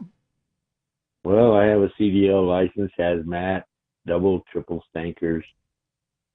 So how can I help? I already talked to you about this. Let's go to Russia for a change. Okay, sure. How can I help them? How can you help the Russian people or the Ukrainian people? Is that the Russian people and the Ukrainian people are the same people. Well, we're all the same people, but people don't always think that way. So some people in Ukraine want to be part of Russia, some do not. That's correct. Who does not? Who does not? Yes, who does not want to be part of Russia? Presumably the people who have families that maybe know a thing or two about the Russian history and don't want to be part of anything that has to do with that particular landmass. But I'm just guessing. Huh? Have you ever been to Russia? No, thank goodness. Well, have you been to Ukraine? Have you? Yes, I have. Okay. I went to Austria and then flew into the Black Sea. I actually stayed in the Black Sea Hotel. All right. What do we need to know then? That I would like you guys to send me back there. How are we going to send you back there? To your Bitcoin stuff, whatever you got. You want us to buy you a plane ticket? That's right. That's right. I want to go back there. Okay. Well, I think you should just save your own money and do it. Or set up a GoFundMe or something. Yeah. That's easy for you to say. Well, how did we get the people out of Afghanistan? There was somebody on this radio talk show that raised a lot of money early in the day to get people not on this show. out of Afghanistan. Not on this show. You get yourself into a situation. You got to get yourself out of a situation. Okay. You get me in, I'll get out. Not interested. This isn't a charity as far as like giving people free tickets to wherever they want to go around the world, man. I mean, if you're a productive person, earn the damn money and go to Ukraine. I'm not a charity cause. Well, it sounds like you're asking for charity. Huh? I'm a military man. Okay, we'll go join the military or something like that. Thanks, Padraig. Going on here, let's talk to Major Payne. Major Payne, oops, I accidentally just dropped his call. Sorry about that. Major Payne. Let me see if I can save him. Maybe I can save him here. Nope, he's gone. All right, Sarah in New Mexico. You're on Free Talk Live. Oh, hello. Yes, I'm on. They're going after the off-road vehicles. There are not a lot on the street, but they drive everywhere, And then they've been driving on the parks and tearing up the grass and doing donuts, and they have videos of it. And so there was a reason why they put the fences all around it and to keep these things out. But they only gave out 10 these off-the-road vehicle tickets so far, like they're going to do something. And when they're on the run, they run off on the off-road. They could just... So you're saying they can outrun the cops? That's right. They just go on the... Yeah, I know. So then they have to get special cars to chase them around. That really burns you, doesn't it, Sarah? You really hate it when people outrun the cops and avoid ticketing, right? Well, these off-the-road vehicles, they don't know how to follow rules. They tear up the parking lot. We got one of the worst roads, tore up roads, tear up the bus the thing about not respecting my stolen property. Hang on, that's the thing about off-road vehicles. The road has a whole bunch of rules, but when you get off the road, there's no more rules. So that it's not that they don't know how to follow them. It's just that this is the first time they've had the full freedom to not follow them. Thanks for the call tonight, Sarah. Yeah, rules. I could do without them. You are not respecting my stolen property. I don't have a problem with rules. It's the rulers. Yeah, that's a good point. That I have the problems with. Let's go to, he called back, Major Payne. You're on Free Talk Live. Sorry about that. You fat fingered me, didn't you? I totally just, actually just pressed the wrong button. All right, a couple little quick funnies before I get into my point. Yes, sir. You were talking about the seizure of assets, right? Well, you know what happens when the government seizes your assets? Your ass sets. Yeah, I've had it happen to me more than once, unfortunately. Yep, you can't do anything. I mean, they've basically frozen you out of your life. You're not sitting in a cage per se, so you can still walk around wherever you want to, but you can't do much if you don't have your, what you thought was yours, your money. Well, you seem to have civilly forfeited that asset. I got hemmed up by the feds a few years back off an old Michigan misdemeanor, and they bounced me from one jail to another like every 3 months, and my money mysteriously never caught up with me. Oh, weird. Twice. I'd get some commissary, Yeah. Almost like they're not motivated to, treat you like a customer. Right. No, not at all. But, Captain, you remember a couple weeks ago you were doing the Sunday show and old River Dave called in? And he was telling about when they went through, I think it was in 1958. He was a young buck. And there was like 60 of them in an aircraft hangar. And they gave them both, everybody, 2 pokes in each arm. I remember him saying something about that, yeah. And guys were dropping over dead, like right next to him. Jeez. The dude right only in front of killed like 5% of them. Yeah. Yeah, but he said the dude right in front of him, his knees didn't buckle, his arms didn't twitch. He just dropped like a stone. Yeah. Yeah, well, I mean, this is what you get. I remember that night. Now the government's doing that to the whole population instead of just the military. Well, I know. Safe and effective. The reason I called in was to give you guys some good old redneck information. Okay. I know the captain is prone to pull a cork, and I am too. And the knowledge I have not had a hangover in 20 years. The power of carbon. Y'all know what a Cooper is? No. That's a cat that makes whiskey barrels. Okay. Okay? And whiskey barrel is generally used 3 times. First one would be for like a fine brandy or cognac. Okay. They might use it 2 runs and something like that. And then it would be sold to the standard whiskey distilleries. Well, back in the 70s when I was a kid, there was no such thing as green liquor, this blended snot that they sell us now. That's part green liquor and part aged liquor.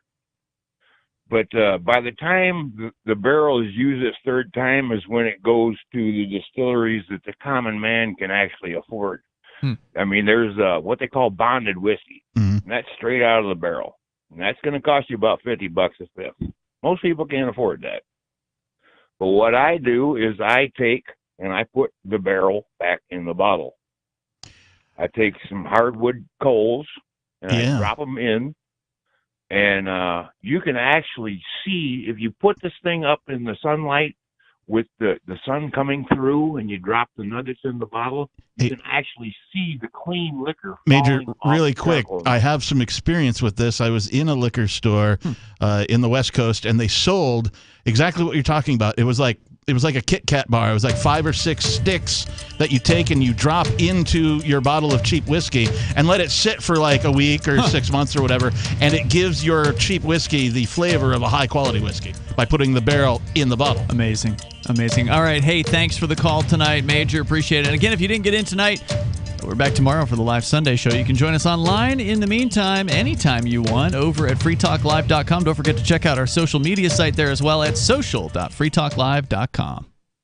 If you want to know the latest about Free Talk Live before we go on the air, all you need to decide is how you want it delivered. It's your choice. Visit news.freetalklive.com to receive our usually weekly news updates by email. Plus, we have a Twitter account at twitter.freetalklive.com, and you can follow us on the decentralized Mastodon platform at toot.freetalklive.com. So please follow us at toot.freetalklive.com and sign up for our emails at news.freetalklive.com. Do you feel like your nation, state, or community no longer holds your values? Have you dreamt of a place where people agree that liberty is important and are free to pursue their projects so long as they respect the property of others? There are many people just like you that are discovering freeprivatecities.com. Their social media links are at the upper right of the page at freeprivatecities.com. All skill levels will be needed when the first of the Free Private Cities opens. It's sooner than you think. Stop arguing and build. freeprivatecities.com.